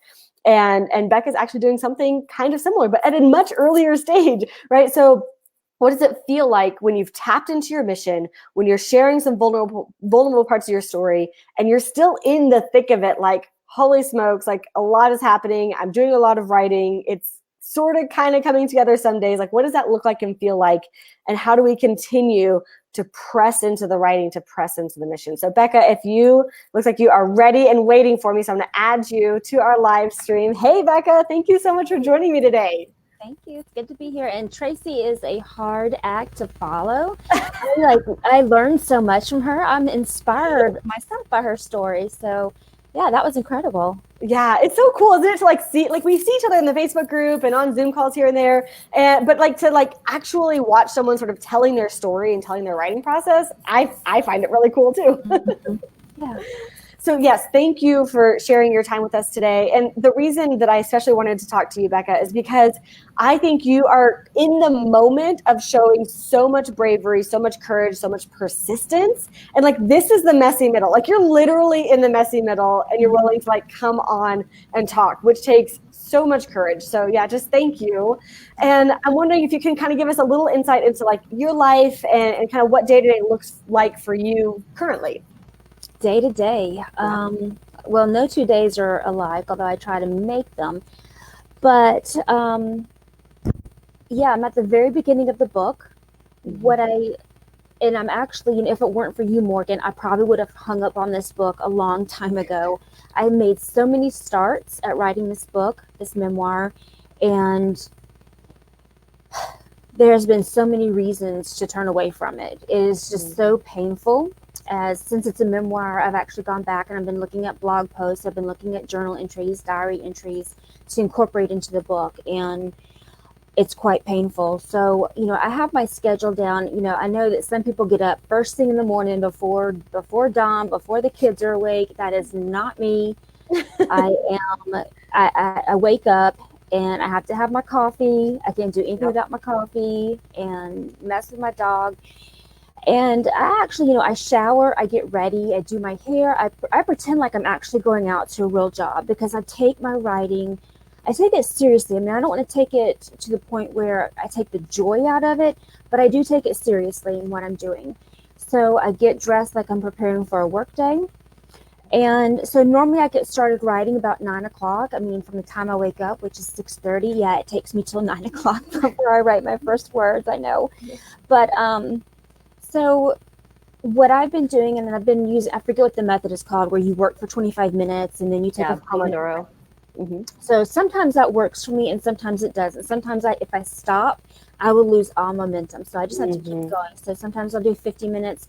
And when the 50-minute timer goes off, I'm still in a good frame of mind. And I have to capitalize on that because what I'm going through when I'm looking through these journals of my life events and the struggles I've had, the diagnoses I've had, it can be so overwhelming and so discouraging and so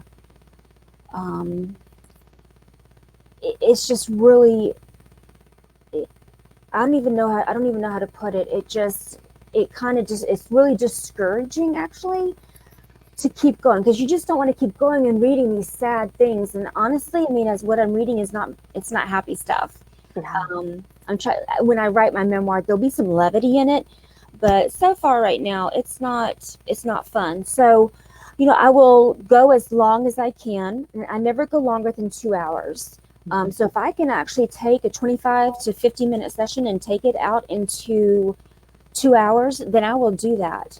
Then I have to rest. I mean, sometimes there are times I could take it out past 2 hours, but at 2 hours I have to rest because I know I won't be good for the afternoon. So I'll rest, I'll walk my dog, get a bite to eat. And then in the afternoon is when I do the writing. So that's when I take the blog posts or the journal entries, the diary entries that I feel will impact people, because that's my mission, is to have an impact on people. I want people to know that they are not alone with whatever they're struggling with. And specifically, my book is geared toward people with dissociative identity disorder, which is what I've been diagnosed with. I've been dealing with that for a long time. Which, for those that aren't familiar with it, it used to be called multiple personality disorder. So now it's called dissociative identity disorder. So my whole mission is so that people know they are not alone. I want them to know that there are people that have been through what they're going through, that they're not alone, and that there's hope. And that's a big one, that there's hope. Because I feel like I've come out the other side, or that I'm coming out the other side. So in the afternoon, I'll take 2 hours and I'll plug in, and I work with Scrivener. So I'll go in and I'll type in what those journal entries are that I feel are most poignant and most apropos to the message I'm trying to get across in the book. So that's, and then, as far as we should always have time built in for pleasure reading. So I'll do that in the evening. But so basically it's read my journals, write my journals down into Scrivener, and then in the evening I read. And that's like the glamorous life of a newbie writer. I mean, yeah. So I love your story because I know specifically there are a couple people on this live stream who are right. They want to write their story, right? I know you guys. I see who's here, and I am talking to you guys. When we want to write our story, but it is painful, and it is hard to relive that painful time, and it is hard to put it into words, and it's hard to think about someone else reading it. But it feels like what has pulled you forward, Becca, just like in talking with you personally, what has really pulled you forward is knowing that there's someone else on the other end who is struggling, maybe like where you were when you were younger, or maybe they don't have the same support that you've had for dissociative identity disorder, and like they need this message. Would you say that has kind of been something that you find yourself thinking about, is the person on the other end of the book? Constantly, I think about my own journey and what kind of book I would have liked as I've been diagnosed and as I've gone through the healing and whatnot. When I'm sitting down and I'm looking through those painful journal entries, I just keep thinking to myself, there's at least one person out there who will benefit from this story. I don't care what I have to go through. I want someone out there to know that they were thought of, that I am writing this book for you. And that's what I'm doing. That's what keeps me going. I mean, there are so many things I can name that keep me going, but that's one of them, is just knowing that there's at least one person out there that's going to be benefited by my book. Yeah, absolutely. And it feels like, especially with, our memoir and thinking about over kind of our entire life, we have so much content, right? We have so many stories, so many memories, so many journal entries, so many things. What have you found you've mentioned a couple things that have worked for you so far, sort of like having that time in the morning where you're just going through them. Have you found any like personal practices for reviewing your past content and then preparing to write that's been helpful for you? I mean, a couple things that we've talked about is like, thinking about the topics that you want to cover and pulling journal entries for those topics. But is there anything that just like at the moment is kind of working for you to help you go through all that past content, past life experience, and not let it just bog you down, but let it become part of the book? I think as I'm choosing my journal entries and my blog posts, what I'm thinking about, I'm sorry, I'm losing my train of thought, which is, it happens with dissociative identity disorder, those thoughts get disrupted. I think what I'm going for as I'm looking at these journal entries is that what's going to impact the reader more, which journal entry is going to tell the story, because there's so many facets that I could delve into, like, there's discussion of eating disorders, and there's substance abuse, there's self-harm, there's suicidal ideations and attempts. There's so much. When you think of mental health, everything, and I don't want to say what could go wrong went wrong, but I've been through a lot. So when I pull out those journal entries and blog posts and diary entries, I think about, how is this going to move the story forward? How are people going to connect to this? Is there because people don't want necessarily to know the whole thing about the book, and I know there are other books out there, this isn't going to be a trauma-based book. I mean, that's the whole nucleus really of the diagnosis of dissociative identity disorder, is that someone has to have been through persistent, chronic, severe trauma before the age of 8, and sometimes before the age of 6. I'm not going to write a book about the trauma. What I'm going to write a book about is how you're not alone, how my experiences in the healing process and in the journey from being diagnosed to now, how those experiences have taken shape. And, you know, again, Morgan, I'm sorry. Well, okay, I want to highlight that because what you just said is actually super helpful for us when we're thinking about memoir, because you could take a couple different scopes.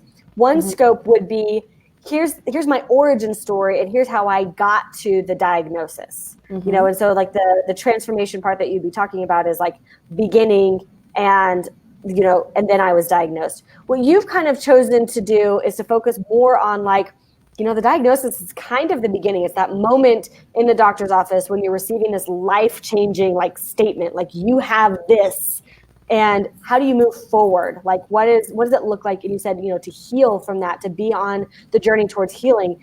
And I feel like it's a really hopeful goal or end point for the book is like, we're not gonna, you'll talk about your origin story partly, right? I mean, some of it, like you'll probably mention a little bit about, you know, that it was trauma at a very early age that caused this. So people, you know, they might sort of self-reflect on like, oh, I wonder what trauma might have caused this for me. But it's not like you're going to end with, okay, and then I had this diagnosis and life was over. You know, we end with even if we haven't achieved like there is no cure, right? There is no like, you know, waltzing off into the sunset happy ever after, but there is hope for like normal day-to-day life. You've been in, you know, a marriage for most of your adult life, right? And so like you can have like these wonderful relationships, like you can have a happy life. You can do courageous things like write a book. And I feel like that's the hopeful part, that like when we're writing memoir, it's like we have to remember that we're bringing people along our own transformation and leading them towards hope is in their service, right? So that's an amazing message. Absolutely. And I've said all along, I mean, because I've had a blog and my tagline is sharing stories of strength and hope so that you know you're never alone. What's your blog? Can you give me the domain for your blog? Sure. It's missinginsight.com. So it's missing and then INSIGHT. So the whole premise is like, you may be looking at me, but you're not necessarily seeing me. So I may be missing even though you can see me. So it's missing in sight as in vision, not insight as in knowledge and wisdom. Missing in sight. Yep. Yeah. So that's my tagline, is that, you know, I share my stories of pain, strength, hope, so that other people know they're never alone. And the book, you know, as much as possible, is going to have some levity to it. It's not going to be a slapstick, you know, and a comedy, but, you know, I do like to use humor now and then. And I think there will be places where it's appropriate. And just more than anything, I want people to know that there's hope. There's hope. You can do this. And if I can write, I'm not going to say if I can write a book, anybody can write a book, but if I can write a book, anybody can write a book. Kind of, yeah. I mean, you certainly have had your own challenges. We've talked about how like there is within, you know, trusting your own brain to remember the right things and to being able to sort through all those previous stories. I mean, you have your own challenges that you're really overcoming in a lot of ways. And it's like, to me, you've shown such perseverance, like, and grit, like, I'm going to get this done somehow, some way. I don't know how, but I'm going to keep coming at it day after day and getting it done. So, you know, little bit by little bit is all we can do some days. Yeah. But let me interject with that, Morgan, is that if it weren't for you, I honestly would have given up on this book a long time ago. I mean, because there are challenges, and there have been points where I've been like, what is the purpose of this? And then we would have a workshop, and I would have, you know, my motivation and inspiration would be renewed, or we'd have a boot camp, and I'd get lots of things done and lots of writing, and I'd be like, I can do this. So, you know, a lot of that goes to you. So, I mean, honestly, I would not be this far with this much sanity still intact if it weren't for you. So a lot of kudos to you. Thank you so much, Becca. Well, I am so honored to be on this journey with you. I think your book is going to help so many people. I mean, I don't want to put that pressure on you because I know you're still in the writing phase, but I feel that in your book, that both the healing process that you're going through right now with your own self-reflection in the writing And knowing that there are people out there who are struggling with dissociative identity disorder and that there's not really a lot out there for them in the marketplace, like your book is going to speak directly to them in a way that no one else can. And I just am so honored to be a part of this message and mission with you. So yeah, thank you. Thank you. Appreciate it. You're welcome. All right, Becca, thank you for sharing your time with us today. And yeah, we'll see you. We'll see you in the group. I posted your website. So guys, if you know anyone or if you struggle with dissociative identity disorder, I messed that up. It's a long word. But if you love anyone who's also struggling with dissociative identity disorder, check out Becca's blog. It's powerful. Missinginsight.com. Awesome. Thank you, Becca. Have an awesome rest of your day, and we'll talk soon. Okay, bye. Bye. Whew, guys, there are so many. We always talk about how many books there are out there. And yet, like, there are so many books still waiting to be written that could change someone's life. And I truly believe that that is part of the work that we are doing, is connecting with you guys in the writing process, helping you to really tap powerfully into your message, your mission, and just maintain the perseverance to get the book done. And I know that we all have a message and a mission inside of us, however that book is going to come out, whether it's nonfiction, whether it's fiction. We've been talking about both this morning. And there's another person that I want to bring on in just a second. Her name is Julie.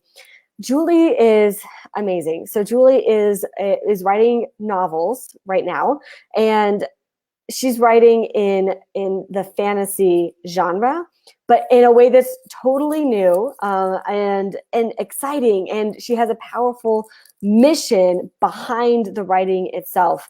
And just like all of the other writers we've been talking with today, like, she's got her own issues, her own struggles, her own day-to-day life to take care of. And yes, is still in the middle of writing and revising and getting this first novel done and out. And what I want you guys to see is that it is possible, right? If we will just maintain the faith and show up every day, do the writing, do the editing, do the revising, get the book out there, we are starting to build something so much bigger than ourselves. And that's so, so exciting. Okay, so Julie, if you are ready, I'm going to go ahead and bring you on. Julie, thank you so much for being here with me today. I really appreciate your time and your willingness to come on and talk with us. Thank you for inviting me. I'm super honored, and I have to say that's with Becca, that's a tough act to follow. But progress. I wouldn't say that about the person right in front of them. That's because you guys are all amazing. Okay, so Julie, I would love for you to tell us a little bit about sort of a day in the life of Julie right now. Like, what does your life look like currently? Well, currently, so essentially, I like to say I'm a work from home mom. So you know, I usually in check. So I start with just journaling and reading something, usually inspirational or something like that, to just kind of get me in the groove. Then take care of the kids, send them off to school. I usually go do a workout to take care of my body as well. And then usually I will get to either reading or writing, depending. Different times of the month, different things are happening. So in addition to writing novels, I also have kind of a side project that I actually have a lot of fun with, which is like a newsletter. And so if it's nearer to the beginning of the month, I'm usually working on my newsletter to make sure it's out by the 15th. And so I'll be working on short stories and reading mostly. So I have, I'm nervous. I'm working on short stories and reading for book reviews, things like that. And then usually the second half of the month, I focus solely on my novel. Right now, I'm in revision mode. So that's probably why I spend a little half and half time. When I was in writing mode, when I was writing the first draft, I was focusing more on the book, and I hadn't started the newsletter at the time. So it was always usually book work. In the afternoon, I go pick up my dog with my kids so it's more mom time. And then after they go to bed, depending on the weekly schedule, I will spend a little bit more time writing. And that's kind of the way my days go. I love it. And it's, you know what, honestly, as a mom who's taking care of house and kids, it can be really easy to say, well, I need to do the laundry and go to the store and do the dishes and like vacuum. Like it can be so easy to put that stuff first. But I love seeing that you have, like, even since I've known you, you've prioritized more and more like, no, this is my writing time. Like this is my career as an author, and someone's got to take me seriously, and it's going to be me. I really feel like you have stepped into that in a huge way over the last year. Yes, well, that was definitely my biggest struggle, is definitely a little bit, well, I don't know if you can say imposter syndrome yet, because really the book's not even out yet or anything like that, but definitely a lot of unworthiness, not knowing, because I don't know if it's just my environment or things like that, but, you know, being in something artistic, creative, especially, you know, I'm writing for entertainment essentially, right? Although I have a lot of, the reason I'm writing in fantasy and entertainment is because it's so much good to me mentally and all these things like that. Like I needed that escape in my life. I still need that escape in my life, honestly. And basically sometimes I found that the books I was reading wasn't totally where I wanted to escape through. And then I was just like, well, why don't I just write where I actually want to escape to? So hence why I started writing my own stories with my own heroes. So yeah. Can you tell us a little bit more? So you write in the fantasy genre. Yes. And how would you say, like, the world and the characters that you're creating, like, how is it maybe a little bit different than what we would normally see in the fantasy genre? The biggest thing for me, and anyone who's read fantasy for a while now, I think I'm part of many authors starting this new movement, is traditionally although there were strong female characters, they were usually depicted as sexy, badass women who could fight, but they were really a prize for the male character, who was usually complex. The female character, even if she was tough, often she started out being super awesome and super good at fighting, but eventually the man always was better than her, and he always needed to save her anyway. So it was like, oh, this person is super awesome at fighting, yet she still needs the male hero to save her all the time, which isn't always bad. I still enjoyed those stories growing up, but the older I got, the less I saw myself, and usually I identified with the male characters in novels. Even though some novels had really good female characters, I didn't identify with the female characters. I was like, I'm not that confident. You know, sometimes there's very confident women, and the women were always very beautiful and sexy. Of course. Rarely was there someone a female character that wasn't questioning something, and they were usually not very, I don't know, sometimes usually the emotional female characters were kind of the annoying characters in the novel. Even I found them annoying. Like, I found that it was hard to portray them. And honestly, I don't blame necessarily the authors all the time, because a lot of the authors were male authors. So, you know, they portray them how they fantasized, right? So They didn't necessarily connect as well. Now, there are great female authors. I have read some novels, but I found even female authors, especially when I was younger reading fantasy, wrote a lot of main male and protagonists. And especially at the time, I had heard that when I was thinking of starting in fantasy, they were saying, oh, you better make sure you have a good male protagonist, because usually men read fantasy more. That's kind of the thing, that men are the nerds usually, and men are into video games, and men are into fantasy. Well, that's changed the life of a lot of our generation. Yeah, so whereas like, no, women like this too, and girls like this too, and we're not just about the frilly princesses, but we still like princesses. So I kind of wanted that, to have kind of that female voice, where there is girliness to it, there is female, but there's also being a woman. And especially a big thing for me, that I loved becoming a mother, but part of me, because I was so obsessed with fantasy and I love fantasy, a part of me almost felt like game over. My life, like, I run the game, you know. There are no mothers in fantasy literature. No. Mothers are always dead. Like, even if the father's alive, the mother is usually dead, or she's the evil stepmother. You don't have a lot of interesting mother characters, I find, in fantasy. So that's kind of the things I want to explore. I want to explore not just one type of woman, but several types of women dealing with fantasy settings. I also want to explore fantasy settings that aren't, although they have the sorcery and things, that medieval flair, they don't necessarily, I mean, we're talking about magic. They don't need to be actual historically accurate, where women were seen as second-class citizens. You can have, it's a magical world. women and men can be equal. There could be no racism in this world. If you're dealing with things like monsters, you probably don't have time to worry about how people, different society, you're just worried about surviving.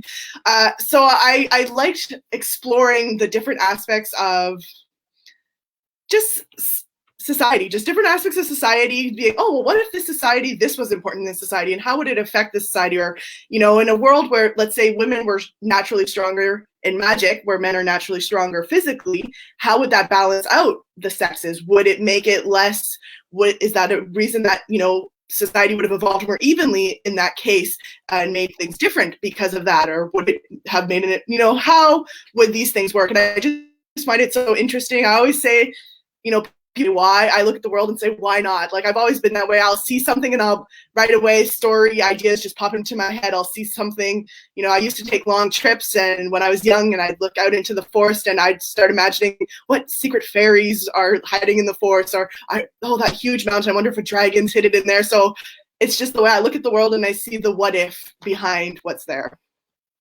Okay, first of all, I am your ideal reader. So I love that you are like one of the people like really leading this movement of like strong female, strong mother, but also like complex, like you said, like complex characters in fantasy literature. I think this is amazing. I'm all on board. You also review other books for people like me who are like, I just want books to read. So can I plug your website or newsletter so that if other people are like, yes, I want more of this kind of literature too, like where can they go to like find out more about the books that you're recommending and what you're writing and things like that? 100%. So it's Patreon. So to sign up for my newsletter, it's patreon.com/ my name, Julie Aubu-Gaudet. So it just no capitals, but yeah. So it's just patreon.com/ Julie Aubu-Gaudet. And you can see the information there. You can check it out. It is a paid service. It's only $5 a month if ever you're interested. And the great thing about Patreon is you can sign up, kind of see what's there, and it's only charged once a month, so you can stop anytime. So even if you kind of saw what's there and then stopped, like you don't necessarily, I'll give you a hint, and I don't mind giving it. If you sign up for a couple weeks and you unsubscribe before the first of the next month, you won't get charged. So if you want to check it out, I'm totally okay with that, and I have no hard feelings because hopefully you'll be hooked once you check it out, and you'll be like, no, I'm staying on. I will literally say, so yesterday after the workshops, it was a long day of prepping for my workshops and giving the workshops. There's a lot of energy release. And at the end of the day, I was like, I just really want to read a fiction book. And I was like, but I don't know what. So I was like, you know what? I'm just going to go to Julie's page. I'm going to look at what she recommends. And it was like, perfect. So highly, highly recommend. You give amazing recommendations.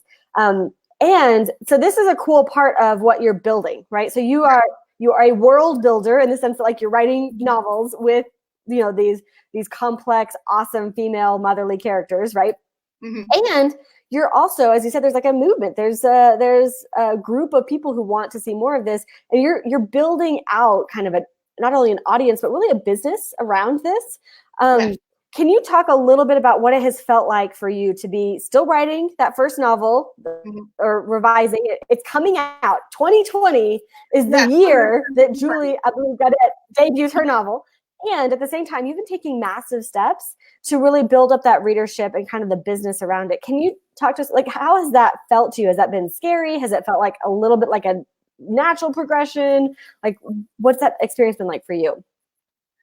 It's a little bit of both. It's a little scary. It's a little bit of natural progression as well. I know a lot of authors, so it goes a lot with personality types and things like that. I know a lot of authors are usually introverts. I'm actually an extrovert, which is, especially for fiction, depending on the type of novels, nonfiction and can vary, but especially in fiction, it's usually often the other type. So I'm very extroverted. So I love chatting with people. I love, interacting, and I, being such a nerd myself, I'm super excited to, build a community around my books, because especially I'm part of a lot of super fan communities, whether it's Harry Potter or anyways D&D show, and a lot of things. I'm a super fan of a lot of things, and I love talking to people about Star Wars or whatever, and we get all into the details and we start arguing about stupid things. And I want to have fans like that are passionate about my work as well. And I wanted to also, one thing is I'm very much an all-in type of person. It's like I have a hard time doing things halfway. So I really want to be a writer 100% career-wise, but I was a little bit stressed about money. So I was like, can I find something that I can do in the meantime as I'm working on my books that can, start to generate a little bit of income, even if it's not a lot, just something to give me a feeling of accomplishment and knowing that I can make money while doing this. Because as much as I would love to just live for the art, I'm a mother, I have kids. Yes, I have a husband that, pays most of the bills, but it's kind of nice when you can do that little bit of extra. Yeah, absolutely. For the family, and it would be even nicer to be able to be like, I make the big income now. So this project was kind of, I had tried a couple different things of how could I make money before the book's out.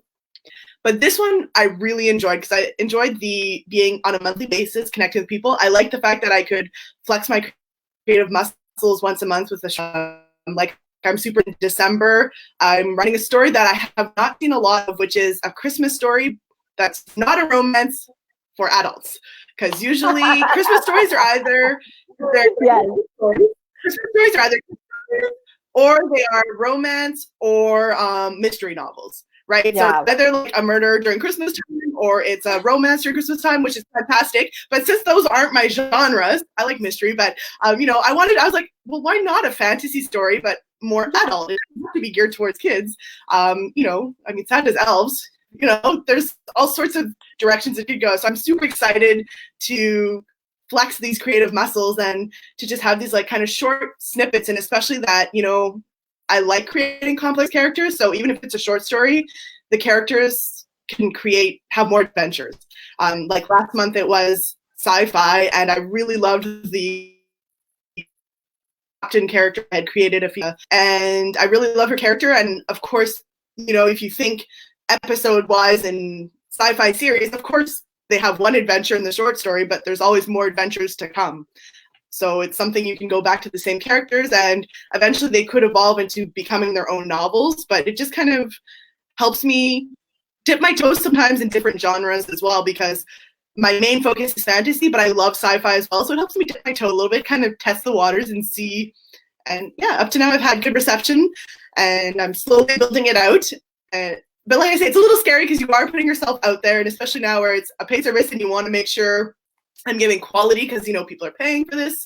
And a lot, but it's still, I want to give something that's quality. I want to give something of myself a bit, and I want people to, of course, I think the main thing that anybody wants when they write a book is they want people to enjoy their book and to have it mean something to them. Yeah, I love your stuff. I think it's so great. So you joined us in the novel Blueprint Method in the spring, I believe.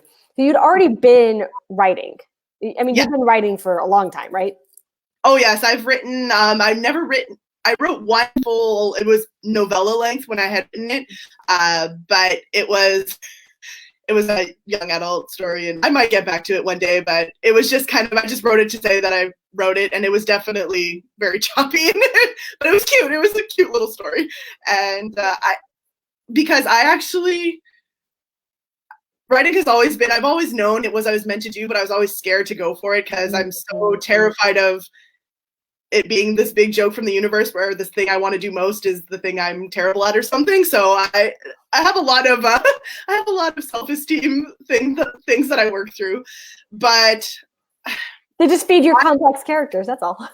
Exactly. No, I get so overwhelmed. Like if I haven't written, like sometimes of course life gets busy with the kids and the family, especially holiday time.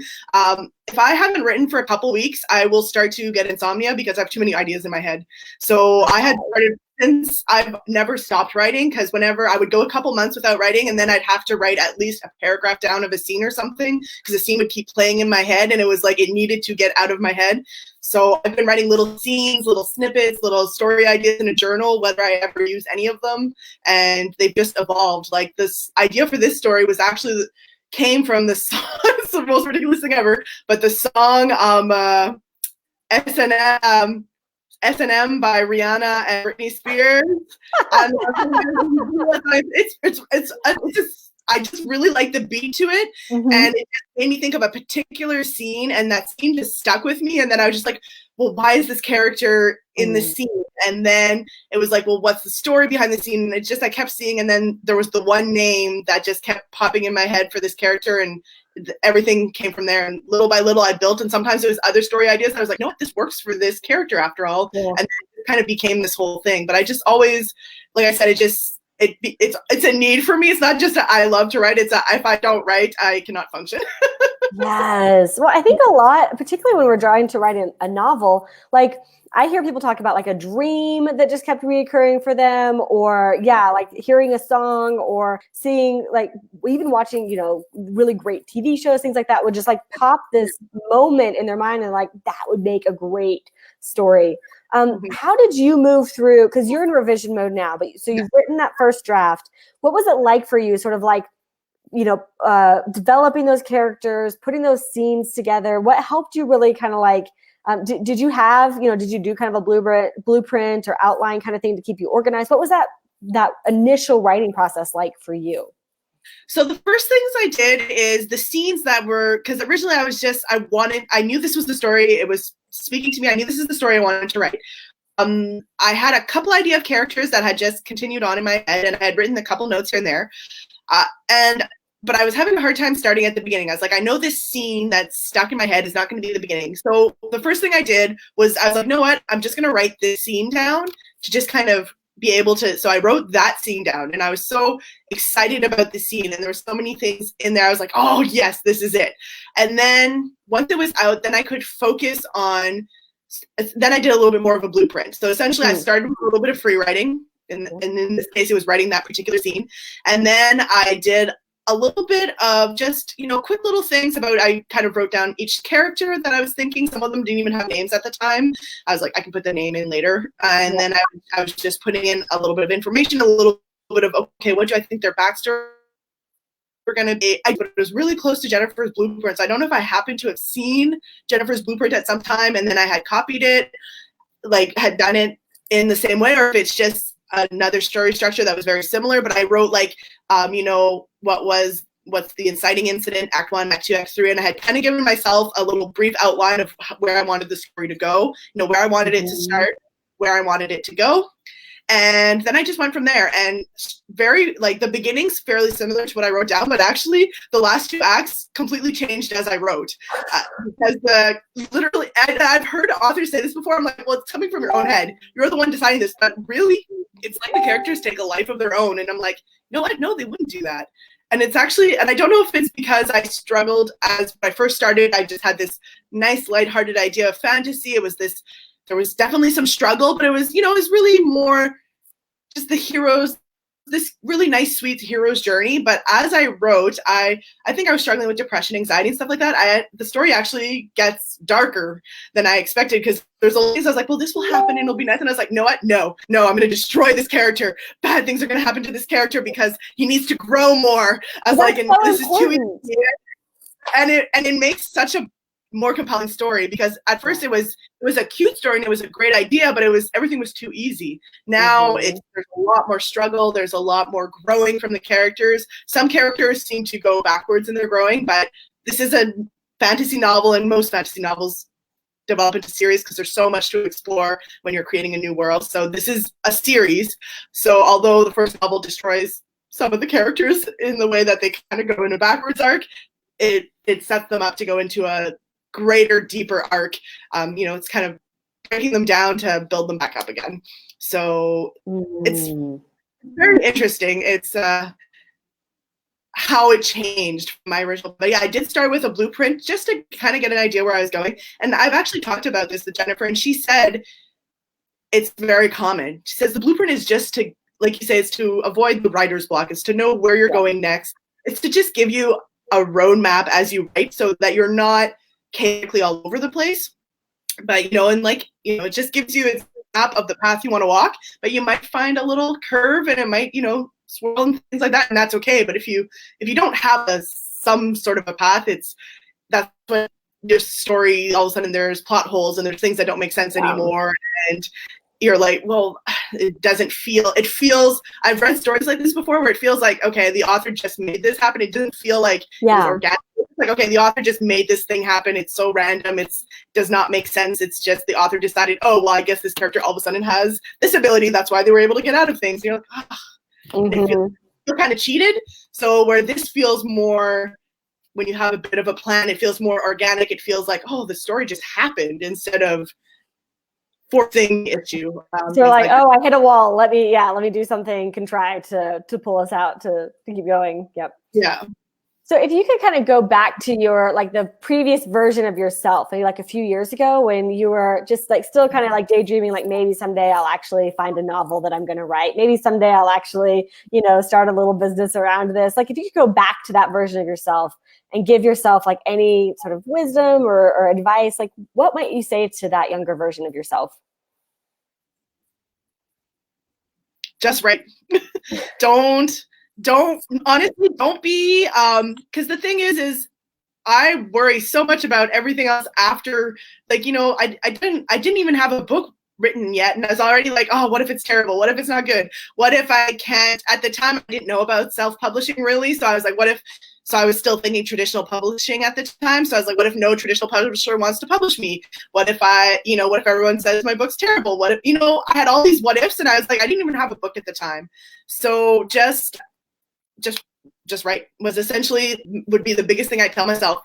All those other things, whether they happen or not, you can't do anything until you have something written, and you can't edit a blank page, which is what a lot of people say.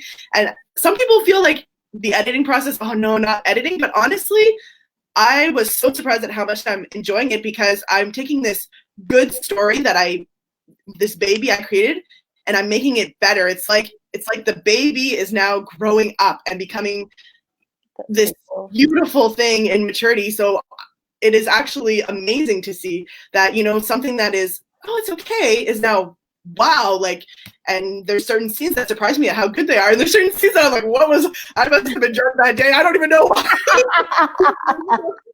but you know what? I look at it and I know it's like, okay, well, what would feel better? And of course, reading a lot helps, because you know what you like from other writers and things like that, so you can take. And of course, you'll have your own style. Not everyone writes the same way. It's very different. Reading Lord of the Rings, which is very literary, very poetic. There's a lot of poetry, a lot of singing. And reading something more action-driven, like, for example, R.A. Salvatore's books, the Trista Herden books, which I've enjoyed all those books, but, it depends on your own personal style. It depends what you like to read. Sometimes for me, sometimes some literary books are great, but at the same time, sometimes you want to skip pages because you're like, I want to know what's going on.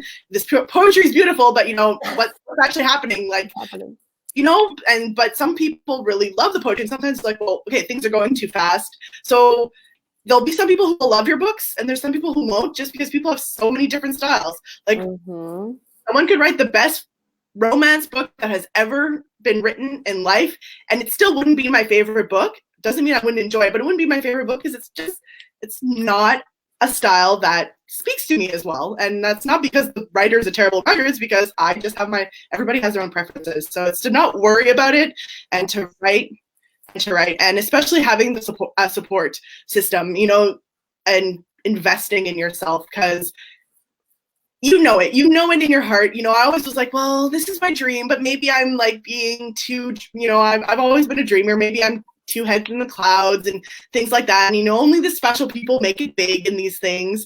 But the thing is if there's this story that just wants to come out and needs to come out. And the thing is, there's people who need to read it. And the very best example of that is, I like to say, is the Harry Potter thing, because at the time everyone said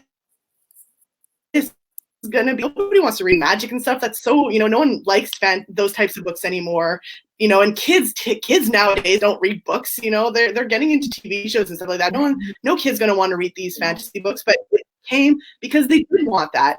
And she had this story in her heart. She's like, I need to get the story out now.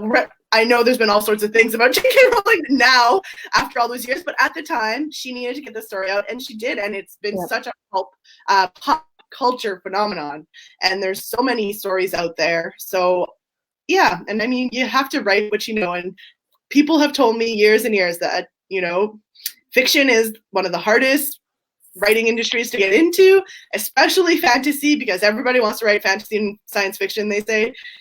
And I know when I go into my research, I know how many fantasy and science fiction books are out there, but no one, I learned this from Paper Raven Books, from Morgan and from Jennifer Crosswright, who helps with on the fiction side. And both have said, no one has written a book like you read it. Even if you have an idea that might be similar to something else that's already been written, they're not going to write it. You're not going to write it the same way that author wrote it. And because we all come from different experiences and different ideas of what a hero, often in fantasy, it's the hero or the anti-hero. We all have our own ideas of what that should look like and how the story should go. What I love about fiction writers is like the community is actually self-sustaining because you read more books than you write. Yes, 100%. So long as everyone, if we read more books than we write, we're supporting each other. Like that's all we need, right? And then you've got people like me who I don't write fiction, but I love reading fiction. You got tons of people like that who are just buying and they're not actually writing, books in the same space. So it's like we got there's plenty. There's plenty to go around, But I love your point that's like, you know what? Don't worry about all that stuff right now because you can't do anything until you write the book. And it's like just sit down and just write, find your style, find what works for you, and just really devote yourself to the process of writing. And don't even worry about editing because it might be that editing's more fun than you imagine. Yeah.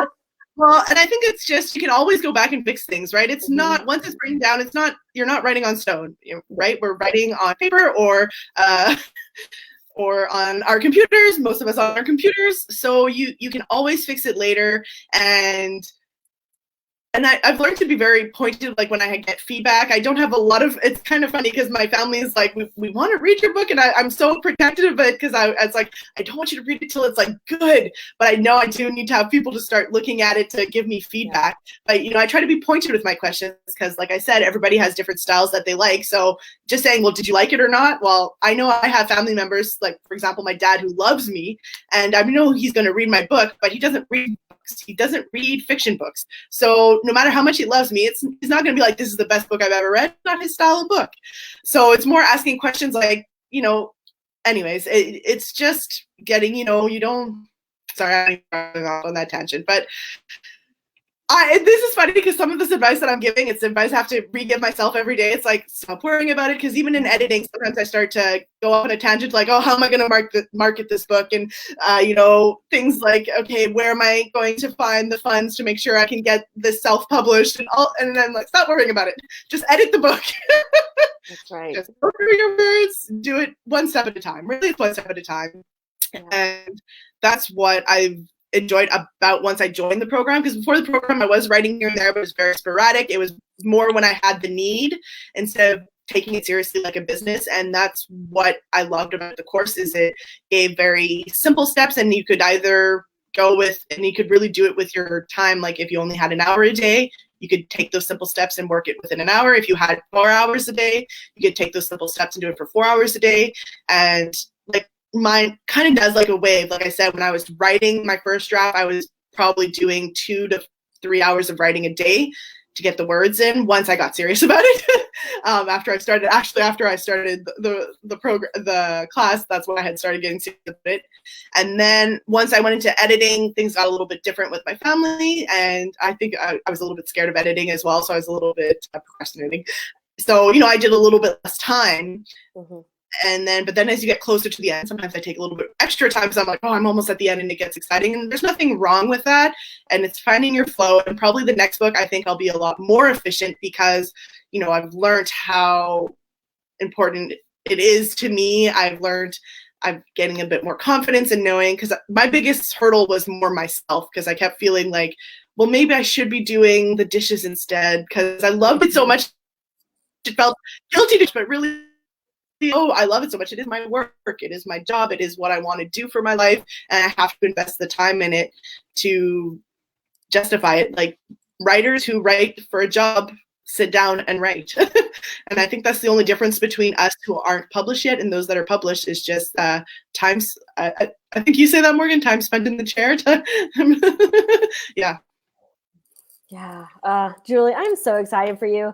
I really think like 2020 is the beginning of a huge trajectory for you. It's like the novel's coming out. You've already started to build this readership. You've already proven to yourself that like people will pay you money for your writing, and that's amazing. That's a huge mental and emotional hurdle to overcome. And you've got, you know, the first novel is coming together. You've got plans for future novels. Like it's all like it's picking up speed for you, and it's just so exciting to be on the journey with you. So yeah, thank you for being on the journey with us. Thank you for sharing your time with us today. And yeah, I'm just so excited. You guys, if you want to check out Julie, I've dropped the link in the comments, patreon.com/Julie Abu Gadet. I don't know if I said all your names right, but it's typed out there in the comments. Thank you so much, Julie. I really appreciate you taking the time to come on with us today. Thank you so much for inviting me. Like I said, I was very honored. Awesome. And as soon as your novel is out, we're going to let everyone know. It's going to be Yes, amazing. I'm super excited. Me too. Me too. All right, Julie, well, have a good day. We'll talk to you Thank soon. you. Yep. Bye. Okay, guys. Wow, what a morning. So I have more writers for us to talk to who are writing both fiction and nonfiction. Right after this lunch break, we're going to be coming on with Jennifer Crosswhite. So she is our lead fiction coach. She is the creator of the Novel Blueprint Method. She is the teacher of our Novel Blueprint Method deep dive class. And we're also be talking more with other nonfiction writers who have already published and who've walked this whole journey, and at least one more who is still in the writing process. So you're going to get to see from different angles, different types of books, different types of topics, different lifestyles, different work styles. I want you to see that this is possible. And I want you to see that we are on the journey with you. So if you're watching these conversations and you're thinking, gosh, I really want someone to support me that way too. This is what we do. This is our mission, is to support authors like you in spreading your message, into living into your mission, because your book is often either a huge sort of visibility for what you're already working on, or it's an opportunity for you to pivot and start a new direction, a new trajectory. And either way, it's the beginning of a massive up-leveling and growth. And so when you're approaching that kind of up-leveling and growth, the book is a very foundational part of that messaging, of that mission, of it all coming together for you. And maybe you already have, something going. Maybe you already have some clients, or you lead workshops or classes or retreats or something like that. And the book is a culmination of what you've learned, and you want to get it out to more people. Or maybe this is kind of a bit of a pivot and you're starting something new. You're maybe writing a book for the first time, or you have been in one area of life for a while and you want to kind of change directions a little bit. The book can be that great point of momentum for you to get that new trajectory in life started. And we want to be here with you on the journey, because there's a lot of questions, yes, about the writing and the publishing, but also the marketing and the building the business off of that book. And we're here for that whole journey. It is a holistic sort of journey with us. And so I want to, before we break for lunch, I do want to go ahead and remind you that this weekend, we are open to new writers joining us on this journey. So if you are writing a nonfiction book, we specifically have a writing method that is geared for you. So you are doing something particular. You are combining research and information and how-to along with stories. Maybe it's your stories or your client's stories. And you want to create this transformational process where a reader comes in with some sort of confusion, or they're not certain about something in life, or they're feeling alone in life. And through the combination of research, information, stories, through the pages of your book, they're going to come to something new, a new realization, a new understanding, a new way of being. And that is the journey that you're putting together in a book. Writing a book is not like other types of writing. It is not like writing emails or writing blog posts. And maybe those are good fodder for what will be included in your book. But a book is a transformational journey all in one piece. And you've got to think about the entire arc, the entire journey. So this course is specifically for people who are writing nonfiction books. This is what I've been doing for 10 years. And I'm giving you all of my lessons learned, all of the methods that have worked for so many of the writers that I've worked with over the last years. And you can find more about that, paperravenbooks.com/ready to write. We are open to new writers this weekend. We have a special bonus for you guys who are joining us this weekend. Bonuses that include helping you to do writing more efficiently and more effectively in the Power Writing Boot Camps. You heard people talking about it in some of our previous conversations, that when they got off track in life, it was a Power Writing Boot Camp that brought them back online, brought them back into making progress in their book, and kept them moving forward. We do Power Writing Boot Camps throughout the year. You get a year's exclusive invitations to a full year's worth of Power Writing Boot Camps. You've got the whole schedule laid out. You pick and choose what works best for your schedule. You show up, and you get your writing back on track in those Power Writing Boot Camps. For publishing, people have a lot of questions around publishing. What does it look like? How do you choose a title, a cover? What's this stuff about self-publishing? How do you do metadata so that your book shows up on the Amazon algorithm? All of this. We have an entire course on our publishing success template, which walks you through our best practices. So we've been publishing books for going on 5 years now, and we do self-publishing. So when we publish for an author, it's actually, we do the services to publish for them. So it is true self-publishing, which means that we're figuring all the stuff out that self-published authors need to know. And it's every little detail that we go through with every single author. So everything from deciding on the title and the subtitle, getting those keywords and categories, writing the back of the book description, the cover, the interior design, getting all the files ready to go, ready to upload, all of those things. So if you're thinking about self-publishing, just use our template. This is the template that gets our authors Amazon #1 bestsellers on a regular, proven, repeatable process. Even if you're not self-publishing, this is the stuff that you need to know. I know authors who work with traditional publishers and they love their publishers. They have a great relationship, and they're able to come to their publisher and say, hey, I had this idea about the subtitle that I think would be really effective for getting the book visibility. Hey, I had this idea about the keyword and the categories that I think we could put in this book to get it more visibility. And I will tell you that those are the things, those details are what help your book to rise above the noise in the entire book industry and to get that extra level of visibility. So if you're working with a hybrid or traditional publisher and you're able to come to the table and say, look, here are the keywords and categories I think are really relevant. Here's a way we can do the subtitle. Here's an angle for the back of the book cover copy. Like, they're going to appreciate that insight, and it's going to get your book higher in visibility. So this is just the stuff that we need to know because we're putting our books online. When our books are being searched by Google and by Amazon, all of those small pieces of essentially metadata are so important for the visibility now, and I'm going to say the future, right? I mean, if you think about all the books that have been published in the past that never even considered what a subtitle or, keywords or categories or the back cover copy could do for the visibility of their book, they're just going to continue to fade into like non-existence. But it's the people who understand how the publishing world is changing, how these things matter for publishing. This is the code that you need to crack. We put all this together in a publishing success template for you. And the last piece that we have for you is marketing. We've heard people talk about it. How do I get my book in front of the right audience? Well, we break down our entire bestseller platform strategy for you guys. Everything from, how do I get in front of my very specific audience? We have 10 ninja ways that you can get in front of your audience.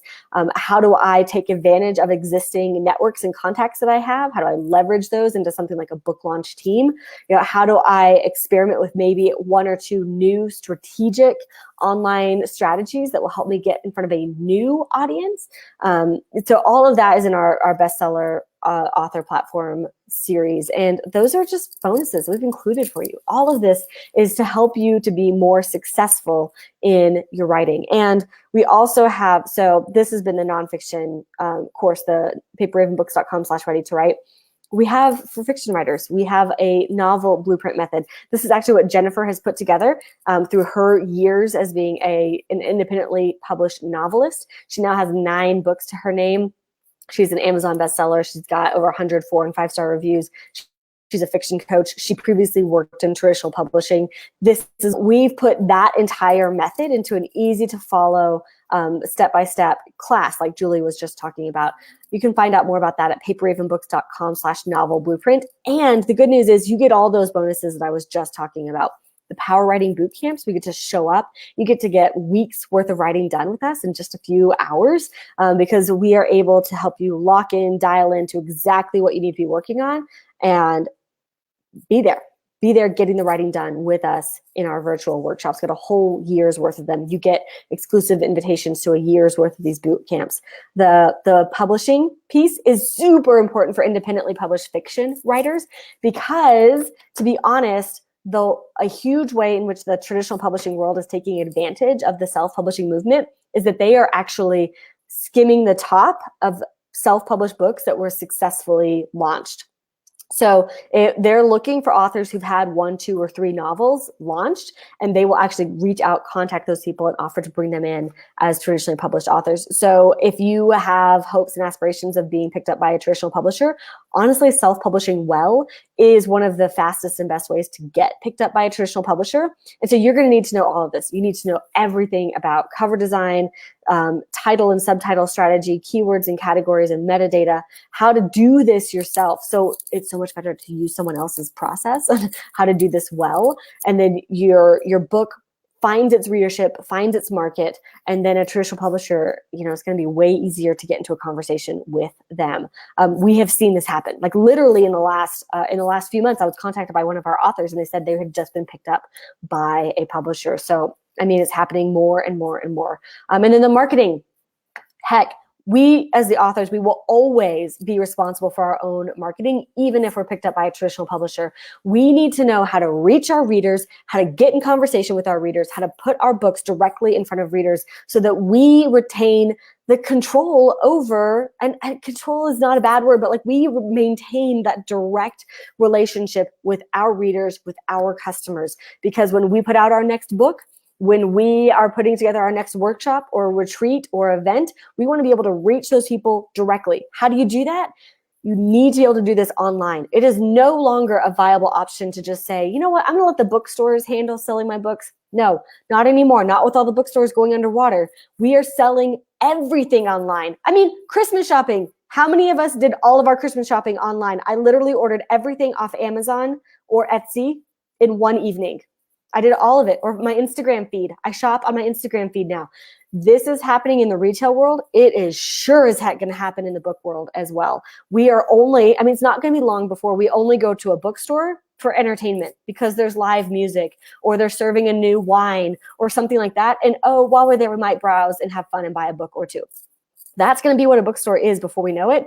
And people are going to search for the type of book that they want to consume, or that book that they bought, maybe they bought a book last month and Amazon's going to pull up, 5 new titles that they might be interested in and going to show it on their Instagram feed. That's going to be the future of buying books. We want your book to have a chance in the future marketplace of being able to get in front of your readers directly, show them your book, and for you to maintain that direct relationship with your readers, with your customers. Yes, so that you can sell that particular book, but also so you can sell your next books and your next events and your next, get clients, get speaking gigs, get, growth and visibility. That's what we want for you guys. That's why we're putting so much emphasis in this Build Your Bestseller platform series that we are giving to you for free as part of this weekend's bonuses, because we want you to become a published, successful author. That is the goal. That is the goal of all of this. I should have created a banner that has both. Let's see if I can do both. The goal of all of this is that you will be a published, successful author, because we believe that so much is changing right now.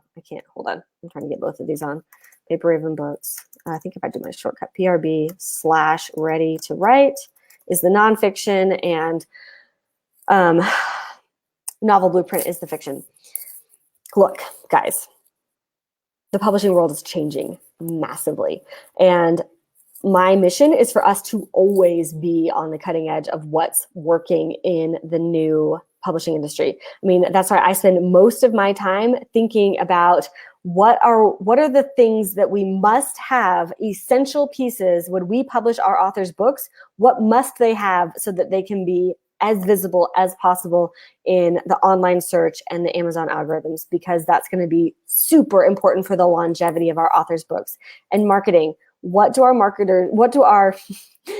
authors need to know about marketing now so they will be set up for success in the future. I spend a ton of my time thinking about the future of where the publishing industry is headed. And I want you guys to be the benefit of the futuristic, like being tapped into what's happening, what's next, what's coming down the road, so that you're not left sort of languishing, praying for a bookstore, praying for a traditional author, for a traditional publishing deal, but that you are set up for success and that you know that you are on the right trajectory towards bigger readership, massive growth, publishing success. So that's the intention behind this entire weekend. One last thing that I want to talk about is timing. You're probably like, okay, this sounds great for the future, but like right now is really busy. I get it. Oh, I get it, right? I mean, I'm running a business. I've got 4 kids. We're traveling for Christmas. There's a lot going on. And yet, those of us who have big goals, we must also set aside the time to prepare the foundation for those goals to become in reality. This is the end of the year is the perfect time to be thinking, is this book going to happen in 2020? And if that's a yes, then I need to start preparing right now. And all preparing needs to look like is getting into a course like this, the Ready to Write course, the Novel Blueprint course, and consuming the information, hearing the methodology, letting it steep, letting it seep, and starting the process. If you start the process now, you will reap the benefits in 2020. In January, when everyone else is going to the gym for the first time in 12 months and sitting down in front of their computer for the first time in 12 months, you will say, this is awesome. I've got my plan. I've put the foundation in already. January 2020, I'm writing. My book is happening in 2020, and I feel confident. I feel that my book is inevitable. That is what I want for you guys. So this is exciting for you. If you're like seeing these conversations, you want to be one of these people in the next few months. If you want to become a published author and you are serious about it and you're not waiting until next year to think about it, you're like, this is happening. I know this is happening. I want to take advantage of this now while this offer is here. I encourage you just to check out the details. paperravenbooks.com/ready-to-write. Oh, I did that wrong. This is what happens when you talk and type. Ready to Write is the nonfiction book writing course that we're offering. We're open to new writers this weekend. paperravenbooks.com/novel blueprint is the fiction course. We are also open for new writers this weekend. We're getting you guys, we're going to help you get your foundation laid this month so that January 2020 is an epic month for you guys. Okay, I'm going to take a quick lunch break. We're going to come back at the top of the hour with Jennifer Crosswhite and a whole string of more writers for us to be talking to. If you have questions, please post in the comments. Please shoot me a Facebook message. Whatever questions you have, happy to answer them one-on-one. Happy to answer them here on the live stream when we come back. But let me know what questions, what hesitations you have. And I mean, I'm happy. I'm here. I'm here as your sounding board. If you're like, I don't even know if this is a good book idea, let me know. Let me be the person who can be your honest sounding board for what you are thinking about right now. All right, I'm gonna go take a lunch break. See you guys in about 30 minutes. Thanks, guys.